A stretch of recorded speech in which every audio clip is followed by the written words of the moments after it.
يعني وترني دامين تار الله توني وقد يكيل يكون نكيني إن شاء الله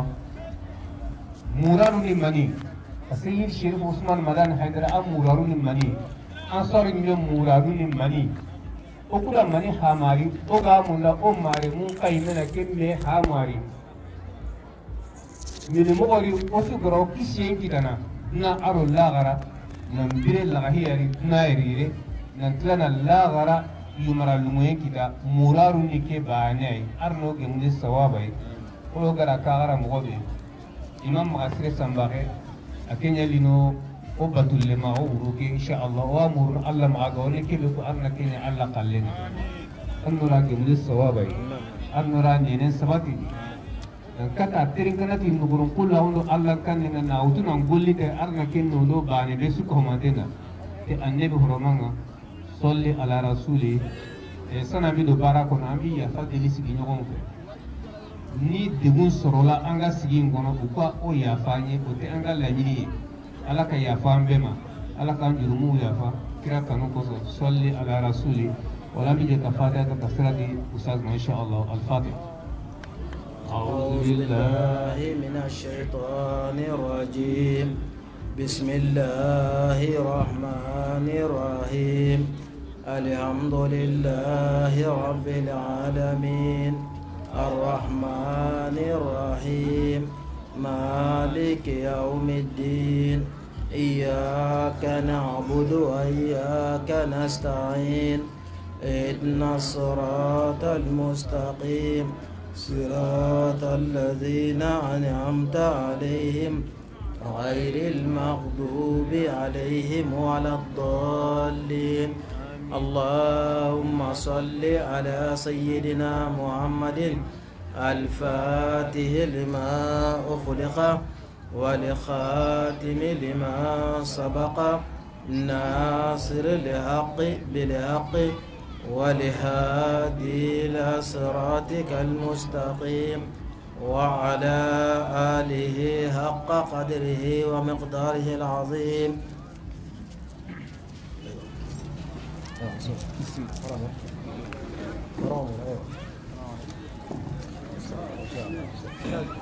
سيف الله المخلوق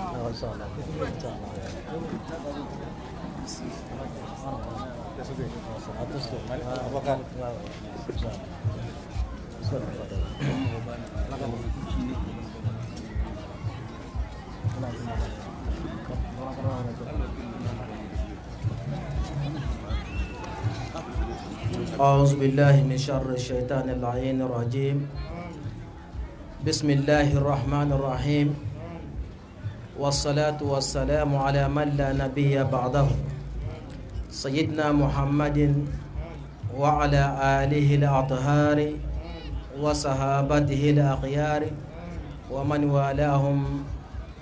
بإحسان إلى يوم الدين. أما بعد السلام الله عليكم ورحمة الله تعالى وبركاته. أستهل ذكر قائلا اللهم اشرح لي صدري ويسر لي أمري واحلل عقدة من لساني يفقه قولي. الحمد لله الحمد لله maremu soningo tawo kheri di ano grindi kheri di بركة أتاو خير دوا منو الله مغا أرنو غريندي خير دي تاغو يمين غني كبي كان سلام أغوندي ماندينغا ومنو الله مغا أرنا نيكينغا راموري غني كبي كان دينا كي حاموندينغا ومنو الله دينا كي حامو مغسري أنا كين كنو سوكا هماندينغا كين أنا غيرنو وواجون دين جوبا نتي الله تعالى تقو بركانتينغا الله كبي غرا جوبا أغالا غارنديني Allah kebe gado taga aga sage no kari kalem palle Allah kebe godo tirindi onyangollunga aho sirenda aho bure tirindi nem palle Allah kebe go sage no tuga onyangollun kamma aho sirenda aho bure o wa jopana tiken Allah taala to barakantenga kengana girno o sallini faren kamma sallallahu alaihi wa alihi wa sallam adi sahaba siru adi kadun ko senno ado seresu ga dunge nan tokki do faren killi senneke nan ga awara ma qiyama ko tawa muno alla maga ano suka hukun kamanno ko ngana girno waga kunyini tislama gon kunyindenga waga kunyini tibana na gon kunyindenga waga kunyini te arjanna ro khannen kunyindenga ko kana ko ken ko tan dangi mo gombe na sabunya fare sallallahu alaihi wa alihi wa sallam ada ko hadisen nogonga hadise ke muslimu di nan la tadkhulul jannata hatta tu'minu wala tu'minu hatta tahabbu awala adullukum ala shay'in idha fa'altum tahabbabtum ifsu salama bainakum fare sallallahu alaihi wa alihi wa sallam ati hadisen nogonga kan tarno aljanna di few aljanna kibe ago na mundu kiyendo wuro ta kan tarno aljanna nogondi maganta ta kanya mu'miniya ag manya mu'minu ni ag man limanan kago ti akan ta aljanna kitana few fo onya mu'mininu arno sunya ka humantenya mu'mininu ati ken ngem palla kan ta na mu'mini kai ma kana me kanua kembrenga ati ala ntaho ko ina kai hoke be aga na dabari aga o me kanna aga na me kanu limanan ka ko kitene limanan ka ko ngana kita arno ajanna diba aiti fare na ken ko fare sallallahu alaihi wasallam ati ifsu salama bainakum ati kembrenga kara kunyinde chanqi aga do menaka kara kunyinde chanqi aga do menaka wal ma kara kisien chanqi aga do menaka tanke kisien ga aga do menaka kunyinde ke wore ni kisienye ko ken ko tangara ko mo gombe assalamu kunyinde ngure ni akisie kembe tanke kisenga ancha pintenga ga do menaka nge kisitenga anken toranga anga kisitenga toranga sika sunta ni kanu ngorono o kanu ngana ro sondo munga farenti sallallahu alaihi wasallam kengana limana ka ko kitene limana ka ko ngana kite o hajungo ajanna kebe o arjanna ke kitana ada ajanna no ndo suka humante nangan wa muduno Allah maga ke dingira ko na Allah nyaga na mundu Allah maga ho go kiana aljanna gelli gollenga wal madigan kannga arna ken no ndo dangan wa munno Allah maga ho go la to ni baka jahannaba gelli gollenga ado digan kantirenga ado golisirenga no la to ni baka jahannaba arna ken no ndo suka humante dangan tingana girno o be sukunyini o brake be lenge o jati no kunyini nasimal lenkin qawa le 15 aywa jusqu'à alhamdulillah lenki owa le 15 février walma yani de 15 février l'an 2021 on a kiade o debe lenki ken abja nda sidi wa manoro abja de sidi masha Allah kemre awa abja no nyadi kunda kebe ko taranga ni barakodi awa ken kunda di aw barakodi ansarun ju ko mante wi su ko mante ko nyini ede khannanu ndi taxallemu yana girno kanan ko ngokuraynga o president ko ngokuraynga o su ko mante ko nyini o karam mo no kuraynga yere awa kengani usazu ali aywa aw kuraynga nanga wara daramenga ado usazu gako nanga wara karam mo tuske inshallah nanga wara usazu masala wa suka manten ko nyini sejo qura ngare ay gondo gare o ku ne ngalla suka manten alhamdulillah ke ngana girno ko darame nga gira ko na ngani mo gombe aka na tuna ti qibare aywa anake mo bani adi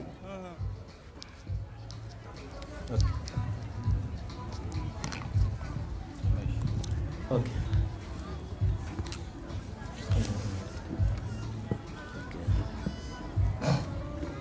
ay alhamdulillah nanti khibare ana kem mo bani adi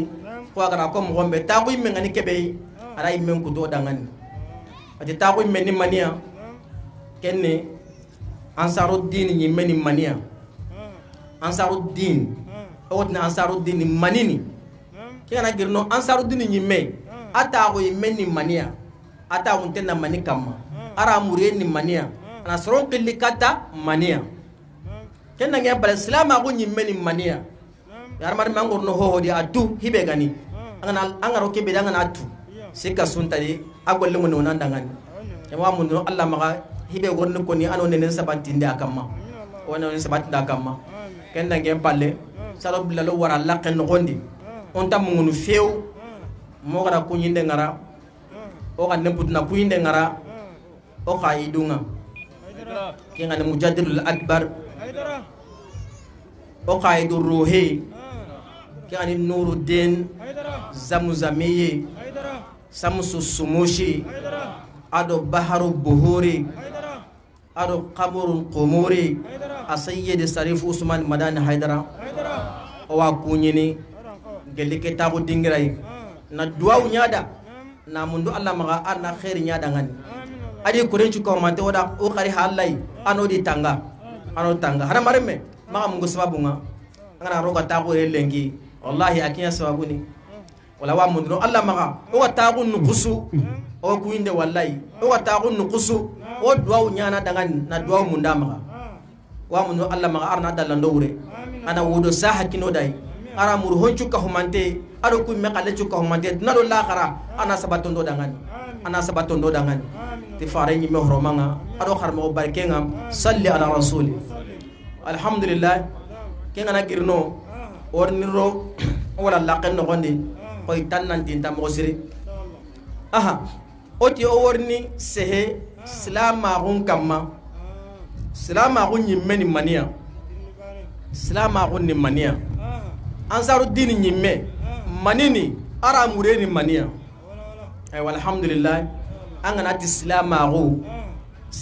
na arabun kanne nyai soninge hedi bambara hedi dogonon kanne he bal angati al islamu ken islam nanti islamagu arabun kanne nyai aha asoninga kanne ni mania ma bambara kanne ni mania al islamu huwa al istislamu lillahi angaramugo al islamu islama ko ngorni nando qaya Allah da nando kin Allah timmani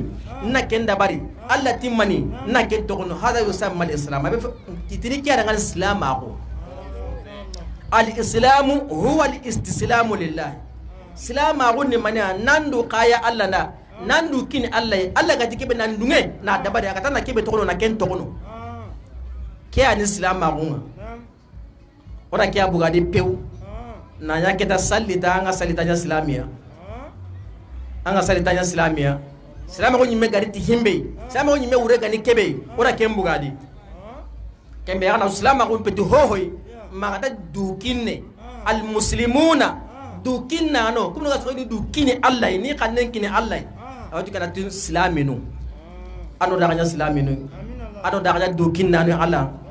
kenga na girno aha alhamdulillah ansaruddin ansaruddin illahi ken kay min arabun kanne yayo nga anga yesa gabe wono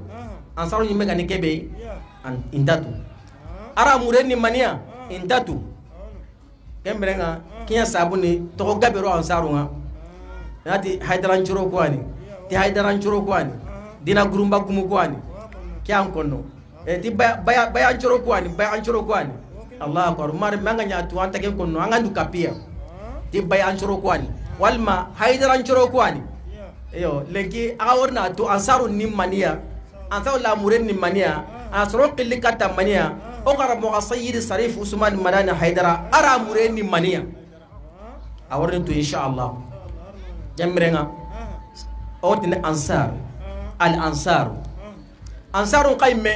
ora kenya kana arabu kanne nyani ansaru mureni mania ansaru dinullahi mana alla dinande mandano ansaru mureni ya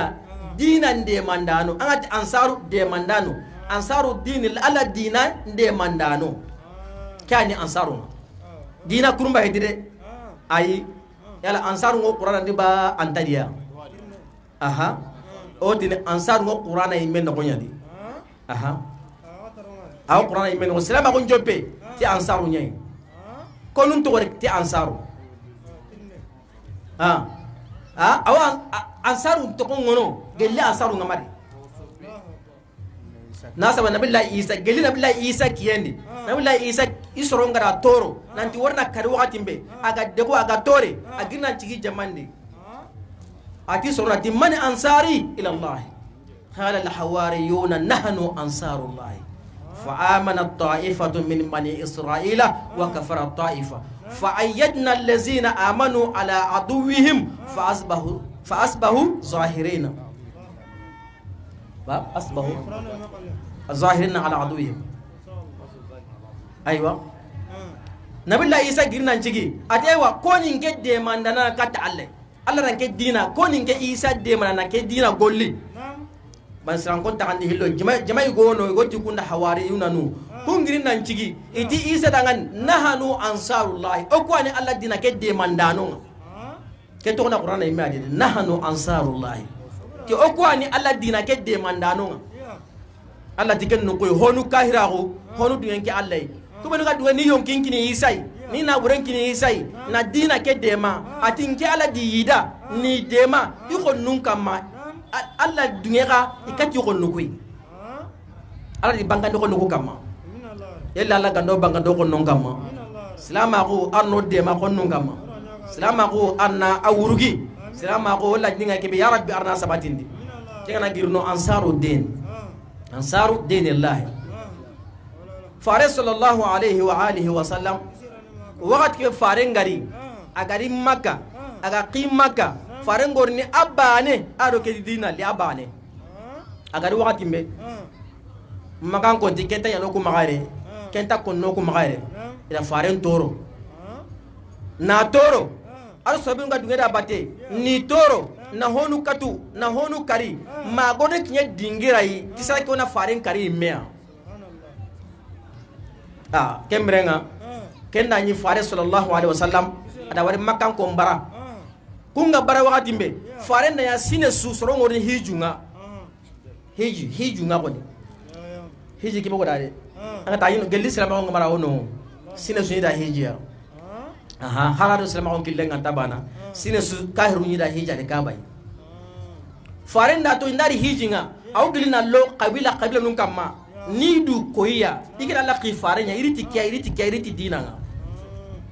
akiyam madina ko nga wakati mbe agara mo ko ni dangani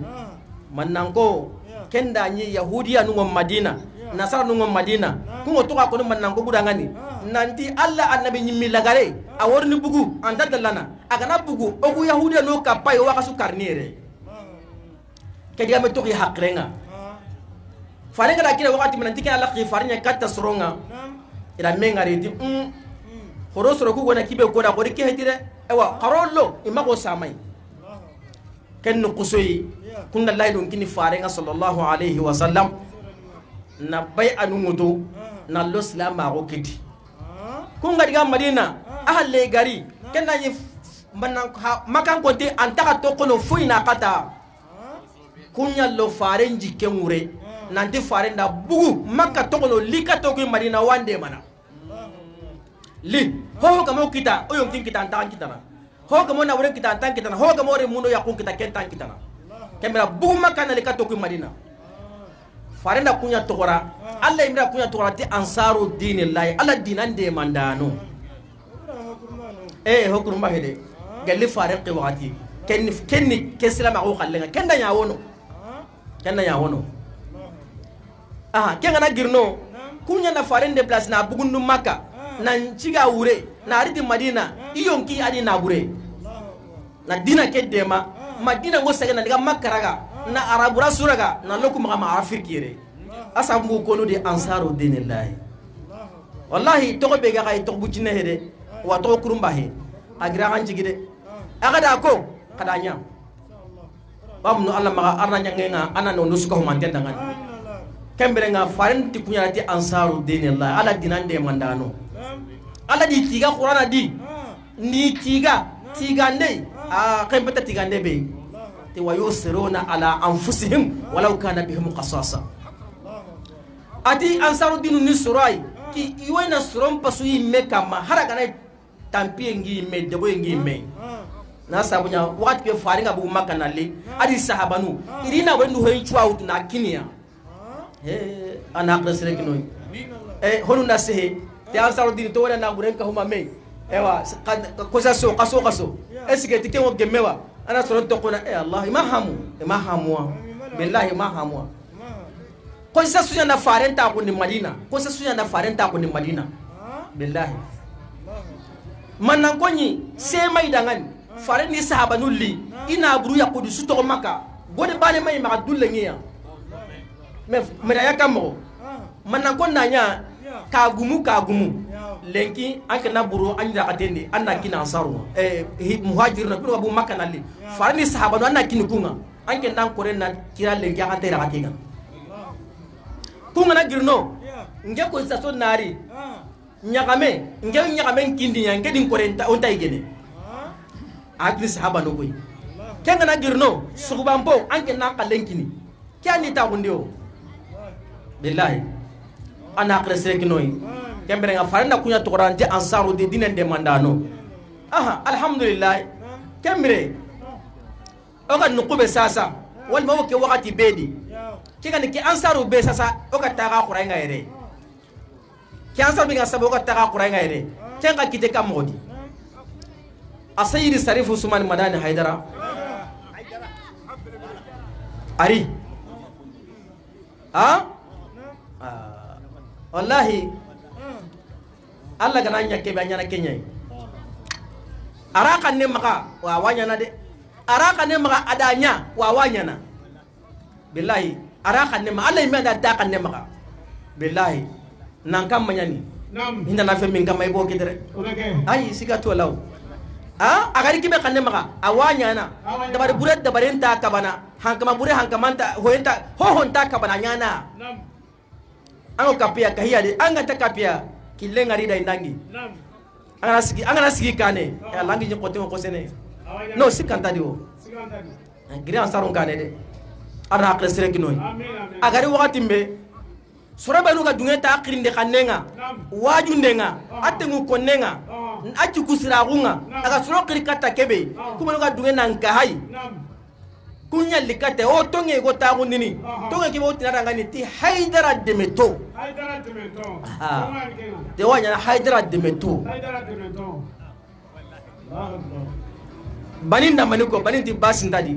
alingi dangani nka ona abu Haidara Demeto nga ona nya alaka dine Demeto oye jumanye ode ansaru dinillah alaka dine de membaw alla dinan de mandano kenya ansaru dini ketonge be haga yange ketto kon sa kundwa kembrenga atui ansaru nyimeni mania ndasima kempami kuna ni yonkinkini dina ke ni yonkinkini Allah na kini farenga na kini asayiri sarifu Usman Madani Haidara nanto owande mana na dina ke de ma tanko yonkingodi tanko na burungo maka eme nta de mana ke to maka aka ta de mana ke ni garenye ngenta de mana ana tongo me serenta de mana anda gare ko ngati nyonki ngati na gure kono na rondi ngado kenna aha kuma no gadwa ni yonki kini ni na gure kini kunya na ansaru dinike ona kenya kama kenja ma haike aya ko kenja ma senebe igundi ado ya karundi nga alhamdulillah wala tigana wallahi gille ansar na jobe da kana na no sagi halenta kentano de ay kinga nyoko la ni kembugadi ay arro kisigenga na kenya ko na muraga na anjamu kamara kamara ala wasa famia kedi ka goro ga mashallah aywa arro ke mun sahaba amina kamara Ansaruddini o do arna barke didi amin anna barke didi amin wallahi anna barke didi amin arno di dema ano di dema wallahi la nyini ke awo sabatini sika suntere awo sabatini ana sabatini so ko mandema dina ta dema na kende palle o amunu Allah maga arna kende nyoda ka dangani dina kende dema ne limana ka on palle ana liman ka o kino da kai dina kera ta dema ne few na buren palle ana waja ase kino da kai amin ando da katanga ando da katanga ay adao sika suntani haraka to sere banai wallahi hawaki ni kiyan dirama من المؤمنين رجال صدقوا ما عاهدوا الله عليه فمنهم من قضى نحبه ومنهم من ينتظر فما بدلوا تبديلا على ركنياكو ادي مؤمنين ورو يغارون قوروندي igu qorundi iga lahidu be wutu nanti wake dina timmandini Allah ti wallahi mu'min wono ala ti kalenda kunguti kannen kamma kalendi wutu ni to ilahidu kannen kamma imayil la few ima borto tinga igu qoru tan wono yani qoru tan wono ko be nugo na kalendu gi kannen kamma intaylene kenno kwai wallahi on taylene ay on taylene de on taylene ha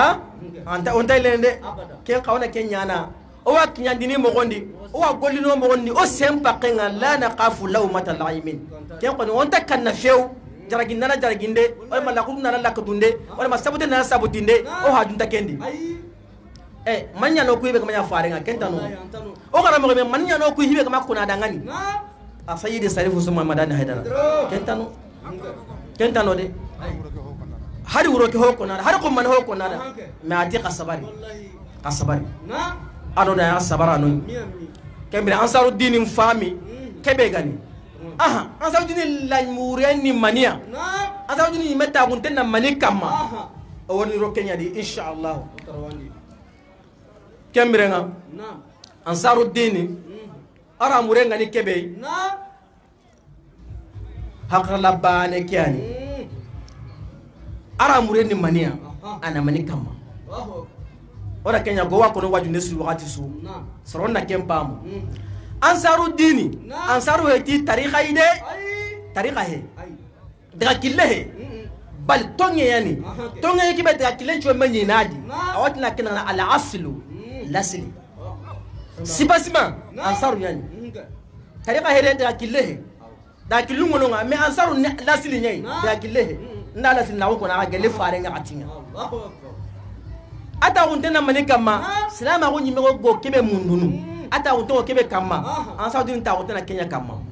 ken kanga fare sallallahu alaihi wa alihi wa sallam fare ngari wakati mbe ida tirindi idi fare nda mani alliti mania alli mani kinoi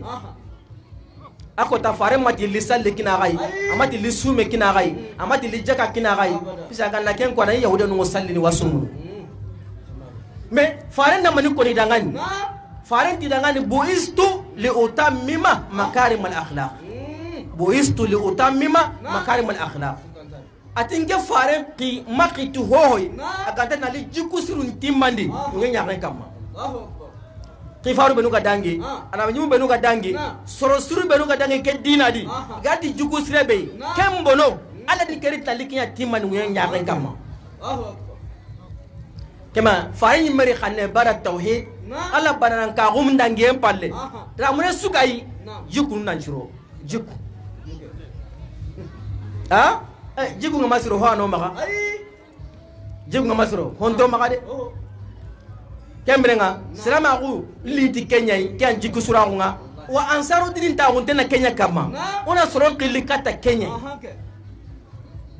ha husnul khuluq jiku sire jiku sire kebe fare nyimme alla gara fare kebe khi wa ngo yankana kama wallahi qur'ana sura hay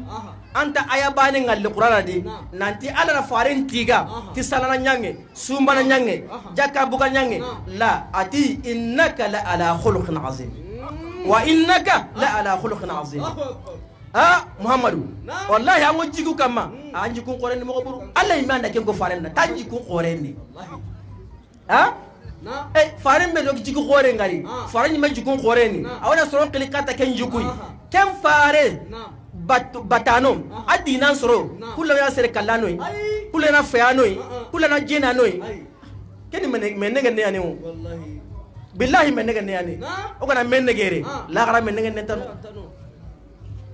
farin ti jiku nyai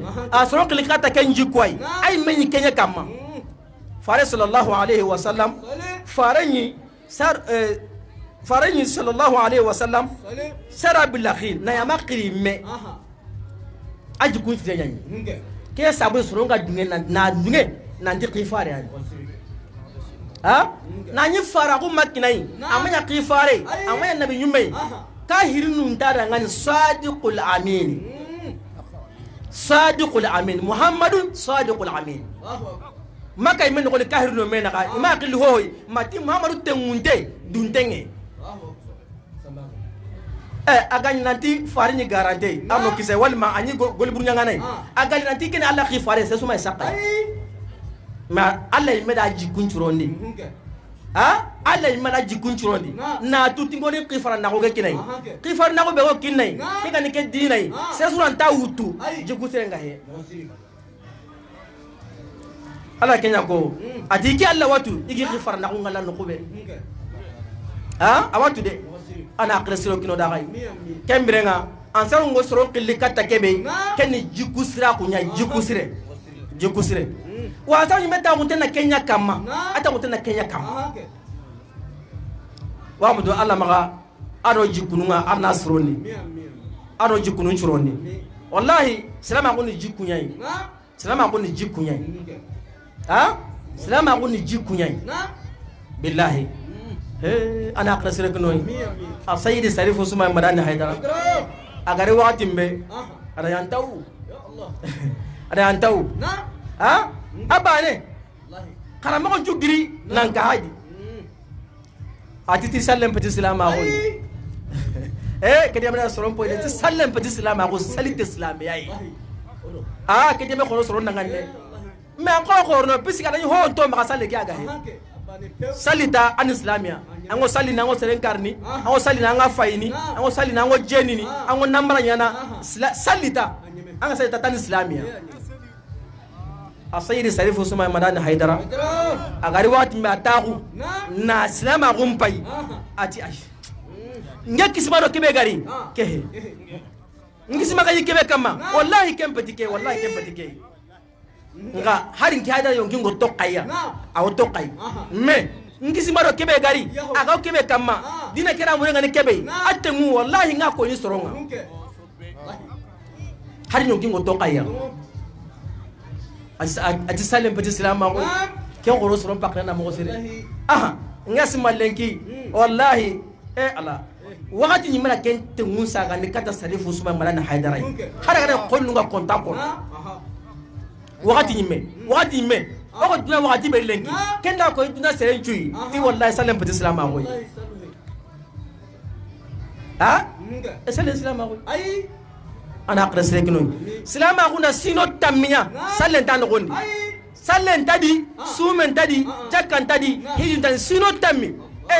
me soronda Allah batu ken gondi nan karake gondi nan diga ajana gondi ima araka mari ma sala dangani kundi ga minna gendi ya hebe de bari kenni kanga gali ken wanga tunan sallen petit islam ago sallen islam ago no goyadi islam ago ngondo mayani akiri na islam ago ya dema me islam ago nyimeni jiku nya jiku asayri sarifu suma mara ya rara kyago aji islam ago petit sallen petit islam ago gali soronga barai da kahira ko tikedi yame konnenga ti islami mehe aslam ago mono nina awona soron mugu sallendi awona kundu mai me salino misile tay me maga me alhamdulillah lenki asura ham wayna na sugono lenki awa kono na tisale be islam ago ana akrese kono da ka mantenga kembrenga salle ngi mekini na salama ko kera muriye kenga ni jiku ke sabatinga me salle ko galen Allah kale sallenga salama ko galen Allah ni ala salen kini farenga salen ko kini farenga ko tambe ara mu'minun timante ngunya nya ken kama me araka male salli ala mana ken ko ana akresio kino da gani salle kay meriti mania ala salen me kini farenga timania ala ken ka ko ati inna salata tanha anil fahsha'i wal munkari wala zikrullahi akbar ala tinna salen kina gai aga salen na surondi sallana aga salen na surondi ti salen ngambaka golli burnya ngendi awamba baka hinyar ngarnya ngendi angana yango faini aga salen na surondi salen ngambaka fayendi angana ijena nai angana salli sirnya nganai awamba ka jenendi angana nambrante ancale ngara gene wallahi awamba ka nambranta kundi me ko hay lenki angay no hono salli tanji ke sine tampile sine hari say me jena nanta wallahi tampile sinan kinga ango salin mais hal sango jeni hal sa me gara kutananta amme se kalananta mais est-ce que Allah ma tengu ko ba manya masalli amma salli yawo Allah tawamba kadi agama muga danya madabari ana akresere kino ama adam pisale bego sere mbaka golli burendi nangara golli sere nkama nanji kunchirondi kenni sale bega nyai mogondi sere bega sale nchigini ala dangani na nyi mogondi ala gati mogombe na nyake kanne maga sale bega narake ina nanke mbaka golli burendi misale bentara gene ke mbaka golli burendi Allah ange sale na sui sale farada antatu sale sunna antatu abono hi antatu anta qablatu anta badatu me anda mina na yata indata Allah ko rangna Allah ko Allah ko hayala fala misile qiri mus ana gidi misile ma atini farra ma antatu na musalluna kuni musalluna yayi me wallahi agna qur'an ko chuwayi Allah gana salli sirun ko nuqsu atna alladhina yuqimuna as-salata sallen cigindano salle cigindano sallen cigindano sere go salle amma sallen cigindo asarti num matimanga afarna mi anta tu asunna anta tu anta ho tadu Allah akbar assalamu alaikum ana akrese kino da gai e me salle ni mekino yi na jiku ke asabati ndo maga koy Allah me gara ko mo gombe o Allah ayamugo ara hibe ko salle na disa salle kina kayya na ga jikunu chironde fare na maniko fare sallallahu alaihi wasallam ati hadith en ngonni man lam tanhi salatuhu anil fahsha'i wal munkari lam yazidhu illa bu'dan min Allah lam yazidhu illa bu'dan min Allah farati stresu angana ngo salini salle mambu golli bure nyangendi ango salini ango gori bure nyana amambu gadi few tanna to salle kenen Allah to ni bakalla ya salle mo yana no tinto ni Allah angi tele na Allah to ni Allah yango kisini Allah Allah Allah la ilaha illallah muhammadur rasulullah wara ke salle nya asui ken kay mema tuyo maka aya ke ma tuyo maka wante ani mo ko nyimedi farati salle suga mambu golli burendi wallahi tan chalete na lage awalla to ni baka Allah ya ke mona salle ki kay mona ya mundu islam ko ngonno mampo khore nyani ona aya ke mundu ona ya ke mundu kera girno kencha libane ma sabu na kanto baka golli burundi salle ni me nyamugo walma ko yana kebe kandema salle fare sallallahu alaihi wasallam ara ko dangani pisiko angana karanga be were fiqhu nun nogondi ora suruti salati nun qara surutu wujubi salati sali wajibi sarti sali ngajibi na gun sarti ora ken qara surutu wujubi salati sali ngajibi na yani qabulu yani ay surutu wujubi salati awajibi na gun sarti ara surutu sihhati salati ara sali jahanna gun sarti ora ku qara mais si ça mayne no manka surutu qabuli salati surutu salle lagayen sharati ke kawno sati nu wono angana salle kungana timanga tangana ti salamu alaikum akoti salle lage warage de wallahi harage ti anti salle lage wa Allah na tu Allah masukanda wallahi Allah mai to Allah rasukanda angana kinya ngo kenya na anya bani te Allah na janna dun ketu Allah wallahi adana dun ngi dutu wallahi ajana kunne arjana dun ke awi dutu janna ma dun ke awi dutu ha ko no talla na tu mais Allah ma man to kono ala may to kono agana ajana dun kono ko no allazina amanu wa amilu salihat ko ba to ko nitti Allah na goli sire ngolli ti kunya na ajana dun kono anke na konuti Allah garanta do sikanta di sirema ngom petit quartier na zué la Allah non asukulli ani pass ho ma to halla kama kibe koni be ala da ko ngana kenya ngalo na janna di angana kenya ngalo janna badi anke na kanda badi inshallah angana na kanda badi ibe su imetu ah o metu yere mais ibe su imetu dina o su yere Allah ka o sutu bane dino imme kembe hankene na may dabari hankene kan groupe di ana kharño dangan ano da ka dema orni surutu sihat qubul salatin kina kay na lo wala laqan ko tende inshallah par watin tat matin do de ayo masha Allah ana kharño dangan ewa to na hono ko bambaran kanne inshallah balma bambana kamenaw ñere la antara roja ama ala fi ala kan naw deme ala kan naw sutura ambe kene minga lankolonte kene bade do no ya sigi kunye ay doni fo minna o islam ayire islam ayire munye ansaru ye munye ansaru sigilembe munga akala nyini yere munye kuma bodeka ami mo wole kata mumma parce que kuma chaman be ka fosa surtout marakala wara fo ko hadara kala ne nunu dina kula mo nunu tewa baya mo nunu de do bon uka do mindo ansaro re muye asigilembe munka ale mo wole kata mumma ankara mo sayyid sarifu suma mana hadara ala nyini re muye kuma bodeka ora alhamdulillah anko islamiyya ti foye na fura islamiyya o ya arabu kande maraka kante bamana kante dogono kante bal al islamu islamiyya arabu kande do me akoro ere munye ko al islamu huwa al istislamu lillahi na fura islamiyya ko ki yere di alama no mi so na ka yere di alama ka yere kolo alaye ay fodi makom islamiyya kiye di alama ala ko minga ke mboke ala ko minga to mbotoy ay fo de mako islamé mais aw nyode bola ibi ten no ko doro be fo ko islamé do ah ibi ten no ko doro be ko islamé do ka so nyon kafirité ah ibi sali ka so nyon njena klate nyon nambar to te nyon galon klate mais ibi sali dongodo ay fo be mako islamé nyon nege do billahi na nyon nege ya la hara nyon nege te de ñogon negate islamia de yere diye ki yere di alama ay fo de mako islamia na mbora yanko ansaru dine munye dine kura dowa to kura dowa ay wallahi ansaru dine be kura ko no amena de bi kira re mana ansaru dine to be ala kira re ya fo ala re ya ansaru dinu to fo kura na ko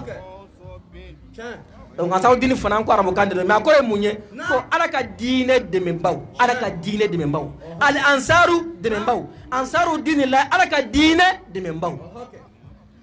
olu de kira bo maka kata na madina wati mina kira na maka ko ita intiki an fe ya ai ala ko ti fo ya tikiya ye kira toro fo kana se ambifa ala ko kira ma nasaru mabo makambla Mamadu makambla do amaji ay na ala ko bo na de yibo wallahi mbisagi madina mbisa himaka mbisa sagi siga foto la wala alhamdulillah mo ko mudun kira sabuye ku nindi alama ku kana flo di alama ka jo kira jigi koro an islamé o jigi koro afora olu de mako ansaru dine de membawu ola bi ambasaru dine minna na molu ka keneka o sayyidi sarifu usman madani haidara zamzamiyu chemina na kana dulki bokada ko moge ka dine wallahi mbasaka minan kono ya bo binan kono mbasaka minan kono nana aya so ante fo la sali fuingo ako mbasaki aminan kono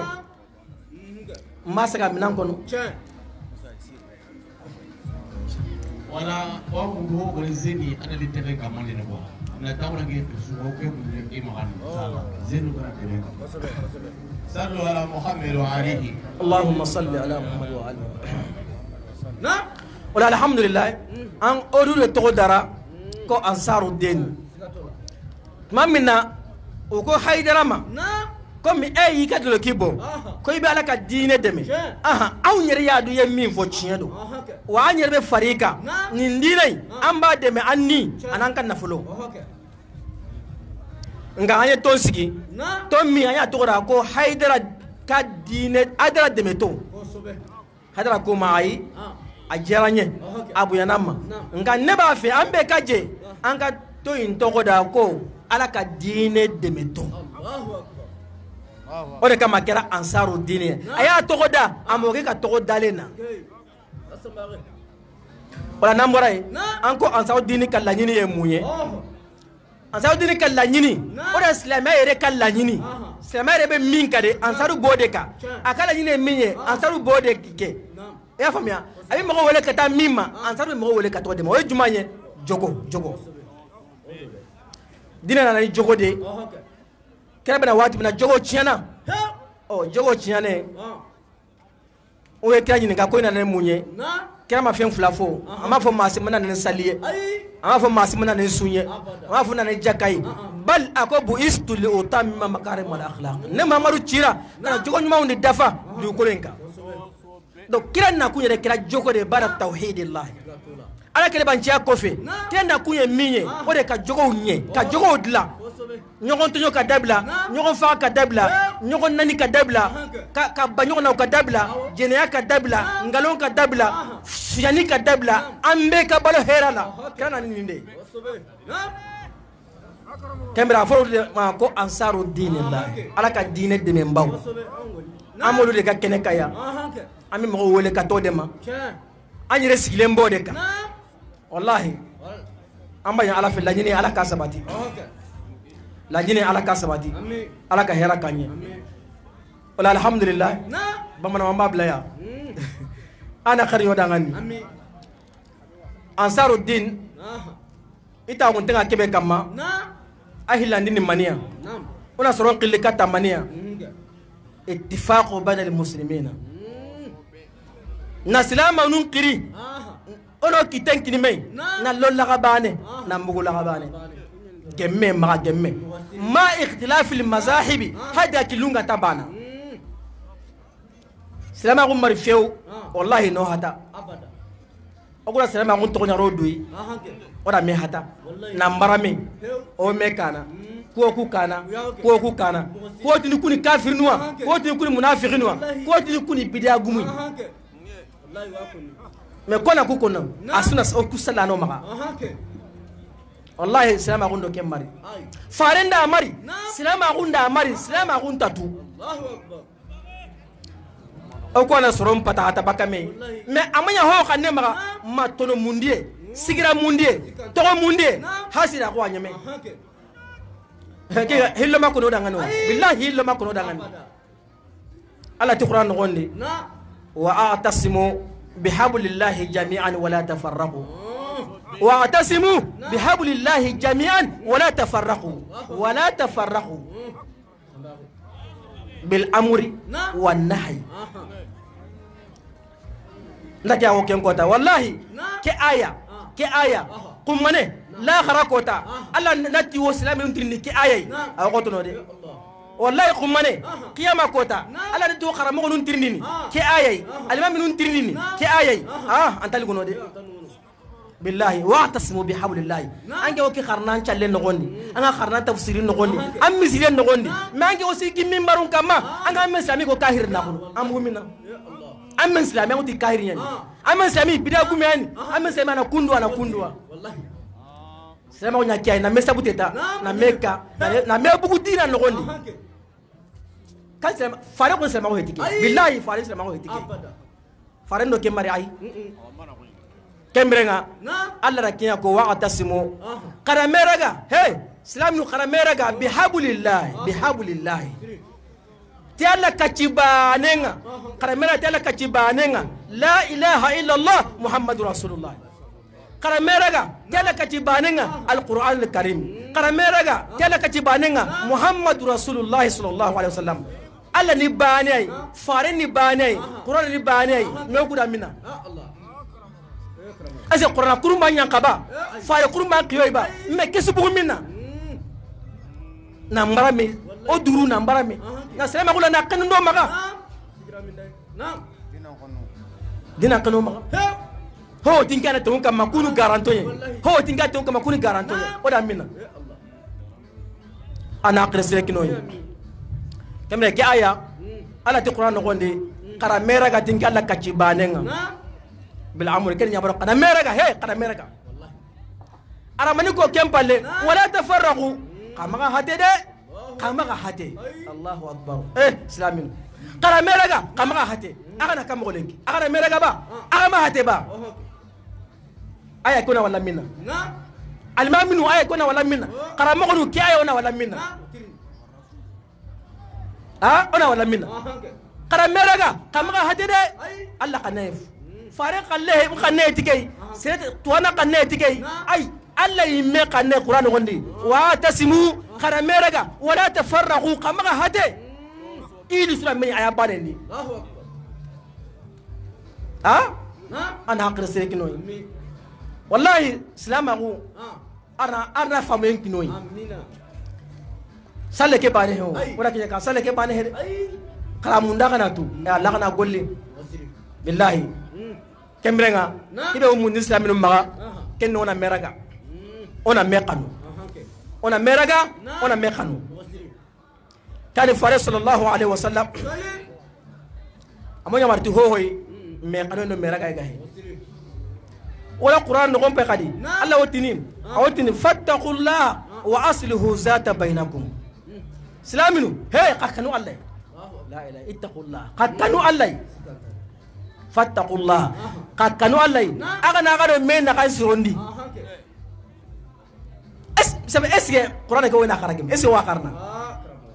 eske awra watwa fattaqullah qakanu Allah wa aslihu agan sirondi bainaku zati bainaku gado mena kara mena kan sirondi me ko na me bonondia wallahi ona me bonondi ne ona girno ala ramani ko kadi ala ti ayat nadi at innamal mu'minuna ikhwatun fa asluhu bayna akhwaykum suratul hijra alla ti Qur'an gondi ati agana tu mu'minin ka humanten chu asu marembane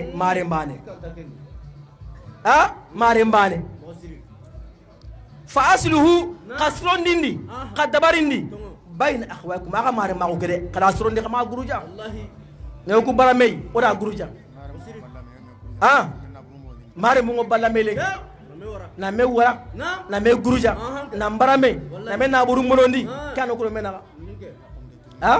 ana qaso kino da kay kina la qad yan kanne ke fare sallallahu alaihi wasallam fare ko no hadith no gondi ati al muslimu akhul muslim la yazlimuhu wa la yaslimuhu ati islami ndi men islami mu'mini ndi mu'mini ti wallahi mu akhiyani mem anga khiyana mem islaminga islami sugadi anga khiyana mem islaminga mu'mini sugadi anga khiyana mem mu'miniya ti la yazlimu anta tonyana anta torono anta tonyana wala yaslimuhu anta kinni torandano ay men ta torono anta kinni torandano est-ce ko kunu gale abada o me tonyana o me kana o me maganjene o me naburu mononi o ra meta londi har hankama no kunga nan naburu mononi o me place num bosni men se go ibe dangata kengo gilina kan soron kutungo na so salin islam yan ke so salin islam yan ana qase kino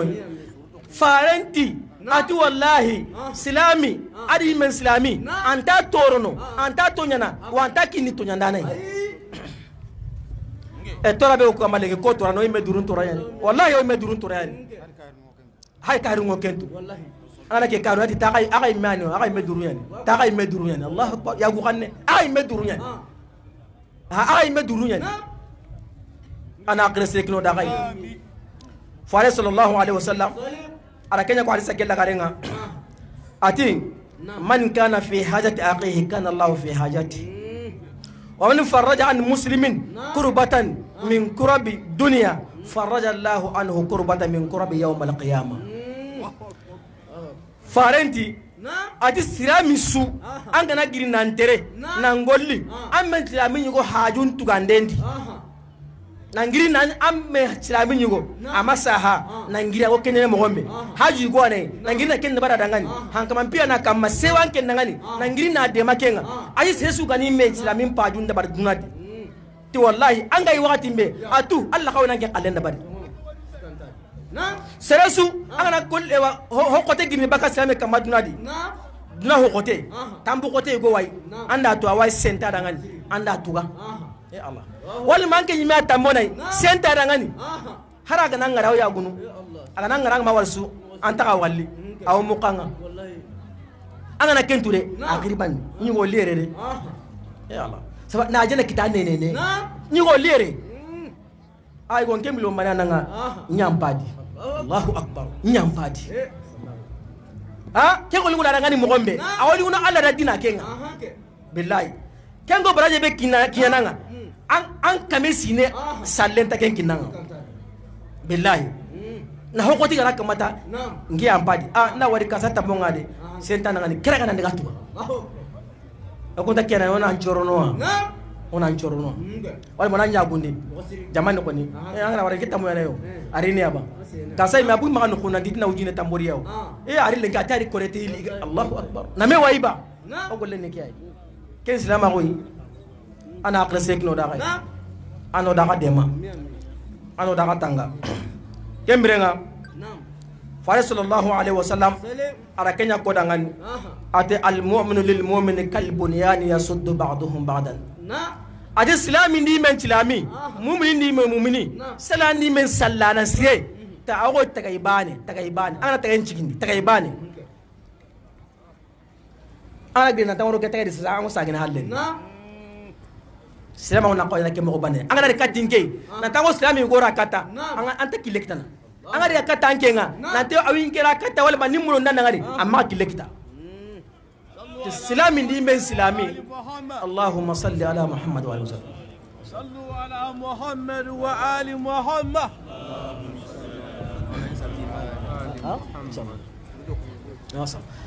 ara qisrekinoy kembe islami ndi men islami ago tagaybane ana tagay ki hay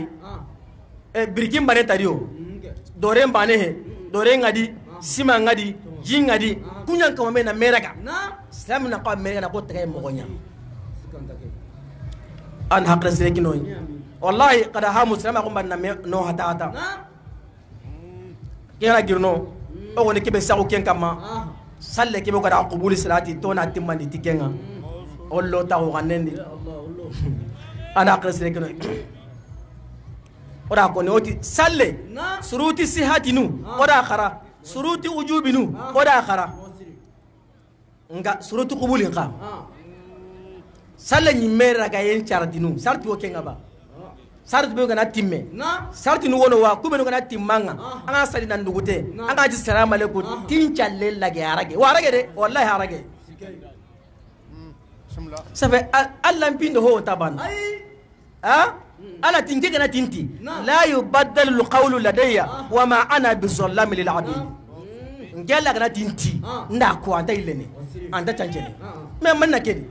ngana tinti anta chanchene ati hotire nyangoro ajana nya bani sikana kende gadi ana akrese kinoy kema ti salle ni mel di e waraga en charti hinu karay karago Allah subhanahu wa ta'ala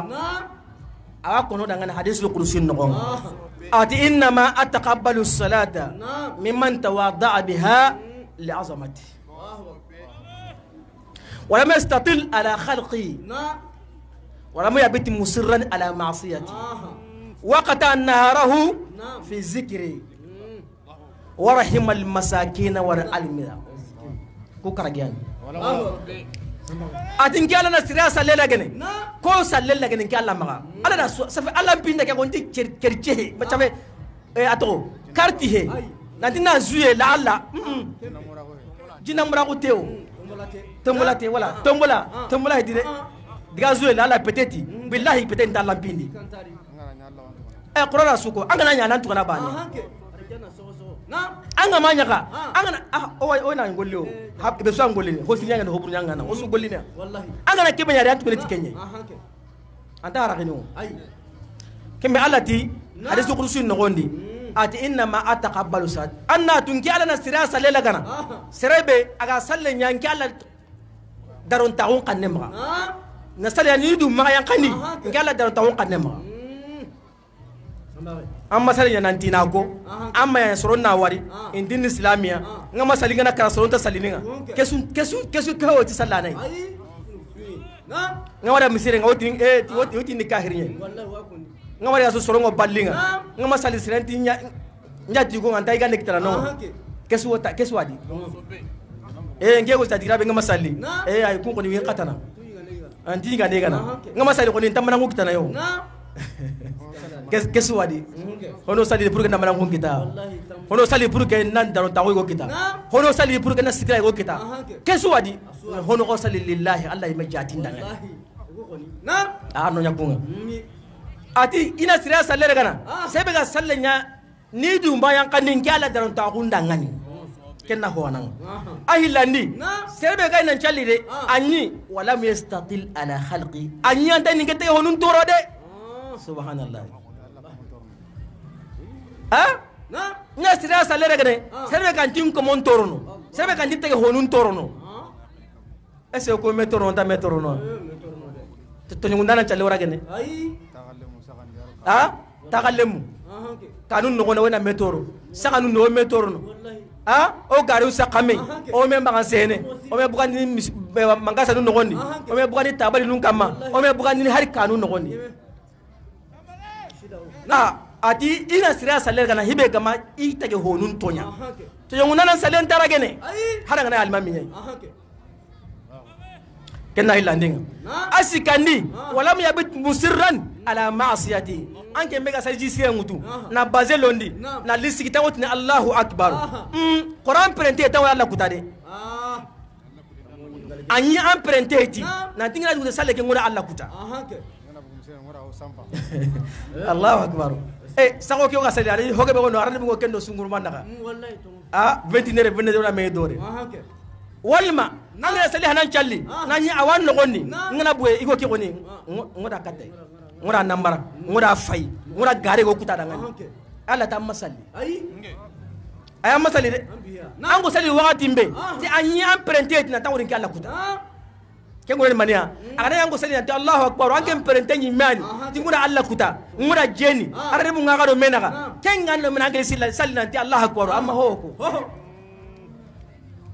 kenga be no maka ango baka sakandi anda arre bonkini ewa sunguru manga nanti ewa 29 wala 22 ngarni anke sali ti Allahu akbar ay Allah akbar tanti na sunguru akbar Allah akbar ta no عن الفرد الله أكبر الله أكبر عن الواحد الله أكبر عن المهي الله عن الخالق الله عن البارئ الله واحده لا إله إلا الله الله أكبر تعيرينه أي أهرب وصل كده أولا ميراي لم نكره أونا كريساري أونا كيه كنقولي أونا وين ندوغو أنا وصل نقولي أنا جاني نمغمبي أنا وصل نقولي أنا سانغنا مغمبي أنا ميري كسويا وصل نقولي إسكان شالي إسكان شالي amma salio amma hohonya ken no koy Allah ti inta sesu salera gane kebe ga salina nya prenteni na tudin kala kuta inta salera gane sallu ke kan na bondo maka ken na mandia asikandi ana katandi waqata an-naharahu fi zikri man alayhi ngo kamo subhanallah ba subhanallah kiyemu mamba Allah akbar ba la ilaha illallah ba Allahumma salli ba kesu zikran ka antaro ke ngade ay waqata an-naharahu fi zikri anyi anke me gorin sali sasa anda anki yantunya an pakre ngo Allah di angana diga mebe kono anga crossi ko ke me Allah ba anna ko kata ke malanga to kono angana hibe nyana anga hayni ko ke me Allah ba anna nya kata ke me Allah anna to kono kiana nan kiyesunya an pakre ngo Allah di kan zikrum posiren ngahara na kiya mumanya subala konenga wal mana kiya mumanya an wala lan konno wal ma ngosali faren gamma kiya muma me an pakre ta lambi med an kale na hibe ngana ho kita ahramunda halala ngasu ana hajunda kenga mais tanke me ko salli pour que nan salel laga anyi andan kiya mumanya wal manda mure mumanya na nya pakre ngunki Allah di akara gandini kanga warahimal masakina wal armila ange me gonin salli sasa kori miskine be gante tinga pakre ngadi de miskine be kan ka ke tetenga an bakre ngariba anda ko nyige nan pogu awan tetenga me kan kita ndo kinai ba hana bugi kompendi senga anda tugada ngani ba hana bugi mangasandi anda de maba ti angi be ko resena ti Allah akbar anyi ango nan pinne miskinu nga ado ya kare nduru kubenu kina ka fatini toko ango nan pinne kunga ado ya timelemu Allah ti ku kara gina ti mesere sui anga ti salamu alaikum ti salle lage sikantadi o konto kai anga sai ti salle lage ba ti Allah na tu Allah na tu Allah rasul kanda o anyi me watu ana akrese kino da gai wala ka mbe sawama wanga sai ni yoren ka bamanan kana amma so ka do anga fenna alhamdulillah aya min fosisa ala ka kimandama ko surutu khubul salati no salim na ni sartiye anyo de fo ala ko ni sella dro ko sali bo ko jugula misali juma ko fo ko donde birka wuli dorontew anya kalanke anya fiqhu kitabu kala salim na ni sali sahali sarti anyo lukala awajibe sarti anyo lukala mais est-ce que sarti ubewa minu ni yo luke ni ko salamu alaikum akafu ika salim mina na ka fa amina na est-ce que lu bewa anko be o de be fenduru ala redo fo fenduru hadisul qudusi konana ako fenduru folo folo o de e min mena sali ika sali ke yere ma jigiye ka ta ala bonye jira agara so ma itisali mo kaye mo kafo walma ni masali nte manan kusoro ni masali nte jatigila soro ni masali ubenge ni masali ubena nyigina aya kaso sali makene sikama aya so iya salike ala jati kama o ya fuloy aflana o ya jumanye aka so ite ala ka jonto nyode ma to na ka sali timine mo be mo tonyo hali furu moso ni ba to billahi ka sali timine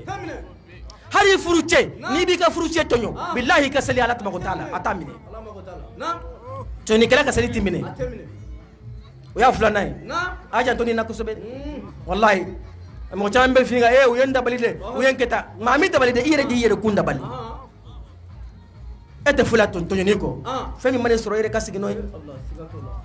o ya fulana asabana emi mina sali sisa akasoro illa benente ko meta ala kuta ibri jawat mina ka fo Allahu akbar akaso atiko no few ko meta ala kutatisa mais ambe boskula se ba to mo chambe o yarde bu di sunguru mbawma ibn an kaso yanfe do re kembe ka sota ka di sunguru mbawma kaso aga halala moso ba bolo sokono flabe do bolo sabe do bolo halibi ubi jenala mais olubi sali ha arabu be ni sunguru baje ebri jo ko Allah akbar ay iba fo ko sunguru ba akbar Allah akbar te Allah akbar dal ma fo itola ha Allah akbar isbi sele ko be ka miri ala sunguru ma nyo asira nyoro naw no ma asira ka somene anga wati be seraw ibi abe fen ke ibi sele ko be ka miro la e be ka sele ala est ce que sallani ni ma sali o ala ka kimandam oye asabanai anani na ko akaso yi katle beke ala ko fola mais ala ko fo jumando subhanallahi katle ko fo Allah akbaru katle ko fo la ilaha illa katle ko fo Allahumma salli katle ko fo ni o ko nyumanye mais ala kantoma akam ala ko fo jumama i fenke yeso ma salli kata sugula ni bina jimimi ala jaw jimmi ni be daga yewa ibina fem min fere a farli be daga yewa tari haramu do de ibina kuma min fo a foli be daga yewa ika fo na foli te daga ka toy ay fo de ma ku yitle be ki hakili be ala la yitle be ki be ala kofu oye ananai aduruna emi mina salisisa akasoro ihinale mbara ka mifantauna misikineula yatimedeuna moso minun cheu sara akasoro ibe ka hinolula mais ebite sali isigi nyogon nsigira kongona na dew ni dew ni moso ay seudu ka ewa ato cheke udu ka jege udu ka kataka akolo fili koro nyebala mais e bado usira ima fenduma ebni joko Allah ko Allah ko mako taala ayre dama di ayre dama ha ubra doba ka sokono e obe kerefesi nyondo wal may balma yere do sebiye ka de me mungala he bay bay ibini sigide bata de wa ya baka sukono barakala utew ya la ko barakala te Allahu akbar barakala te ala ka nyumanda mo me ibini joka ko Allah akbar eski Allah akbar fu eski salla muso do bi krefe a ke sara ya timede umba bolo tu bolo c'est foi tuye mais sebe iye munke i jambula wa ya kili bula ba e be ka hinu la wa no itoko ke ko mago tika salila est ce que sali yere famu ya famu rawa ala ka kimanda mo anda kher nyo dangan ana fatahu nyo dangan ora girno o ta ansaru dini awa soron qille kata jikusire nyai kata jikusire aywa ora kenya kagara o silama ko ni jikusire nyai silama ko no jikusire nyalli ata ko tenga jikusire nyakam a soron qille kata ken jikusire ay wallahi a sayyidi sarifu suma mada haidara awa kunyini odna kera al muhyi bai'atul islamiyya billahi iko kebe gari ni to kembugandi na silama gumbai'a silama gullo khanne Allah hidunun tummi na bugani na wara kurenga pambaramba andu ya madu yanga tutengu yani alinga na malinga na billahi anga tunati tengu yani tanun saka kam bai'atul islamiyya akone harakone tandu angana kono ango semene Allah ya nako hasbunallahu wa ni'mal wakeel baranga ndanya na kanje mena masha Allah wa ti wati meki yesaw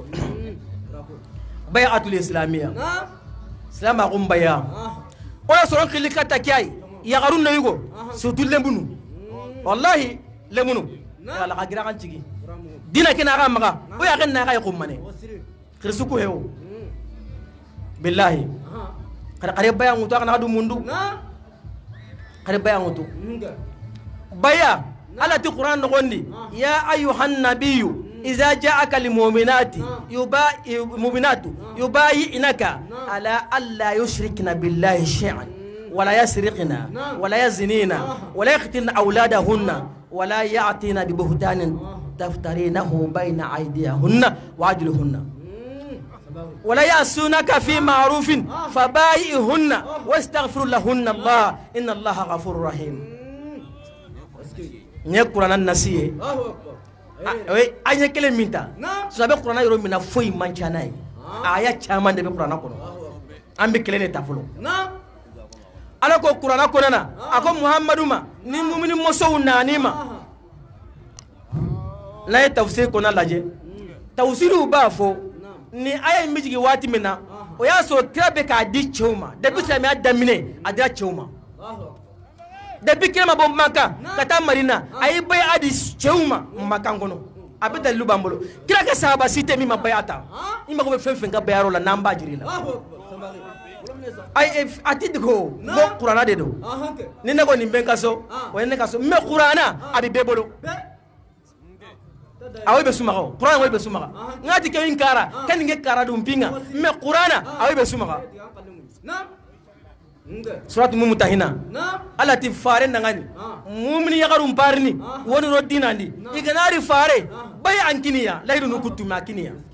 awana ni mania ina kanda ngani na laydu mutu anda ngani nge ala dangani nanti intahilandi ka palla Allah islami ka ballake ntahilandi ka palla ahilandi ina laydu ngutu nanti ntafaini asikani ina laydu ngutu nanti nkenta jenini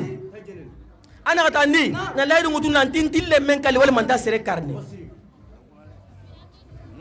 akara gandi na laydu ngutu nanti tan nambar nyani kitengure ntani tangure atumundi na laydu ngutu nanti fare ngani ngara gol sire swing nganyana anke yimra Allah kulaydu nutumi nogondi manina keri islami kan ka balla kebe oku karamo wa sayyid sarifu sumay mana haidara awaya soron krikata kay akara mu ya soron krikata kay esigo to wadiwa o karamo to wadiwa o karamo na hawadiba oku na hawadiba manda yogo al odo Allah na kan kalle ken ka anda utu ko ken kitana ma utu ko ken kitana ma ala rasuli illa al balagh o gora ko ni bana nyeme anda utu ko barjen kitana ma utu ko barjen kitana angana utu na uta nyime ada farenda kya kin sahaba nunga ni sigindi nya islam bi nyugu sirunga na dina ke de mayon kini na bure bai aki halle wa har kalen ki billahi bai aki aga mauti sema ko tagil nan cigi ai karawtu de karawta kana ay memundu billahi wajibi yande wajibi yi ko ndo yaran cu kamana wutu wajibi yande na tumu kemrenga kutumi be wa gira kono kene Allah me gara hebe ko Qur'an goni farenda ho kadiba sahih bukhari sa islam on ko nali ligel ngati ngusa ni kara kama ho dine du ko intana ni kara kono menga min kara ko ndi islam agu sahih bukhari aw bukhari di aw muslimu di aw abu daud di tirmidhi sunan nasai ahmadu muwatta malik aw kesudi baya kele ntuma wasudi ngawo bukhari khalle mutu na ken ko na kada bukhari khalle ni mania sahih bukhari fa sallallahu alaihi wasallam quality hadith ke ubadata ibn samit billahi ati ko te kunta ngoto farente tengi sahabanu farenti dangani sahih bukhari no gonde ati farenti kun dangani bayuni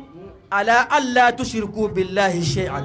ولا تسرقوا ولا تزنوا ولا تقتلوا أولادكم ولا تأتوا ببهتان تفترونه بين أيديكم وأرجلكم ولا تعصوا في معروف أتي هي سبب القريب بيان متمرة ننتقل إلى نكا بالله قريب بيان متو ننتقل تفايني قريب بيان متو ننتقل تجيني قريب بيان متو ننتقل تغير منكرني والمغة سيكرني قريب بيان متو ننتقل النمبر يناكي تموري أكتر ناكا تموري فارين ناكا ورا قولي سيبا قوانا قريب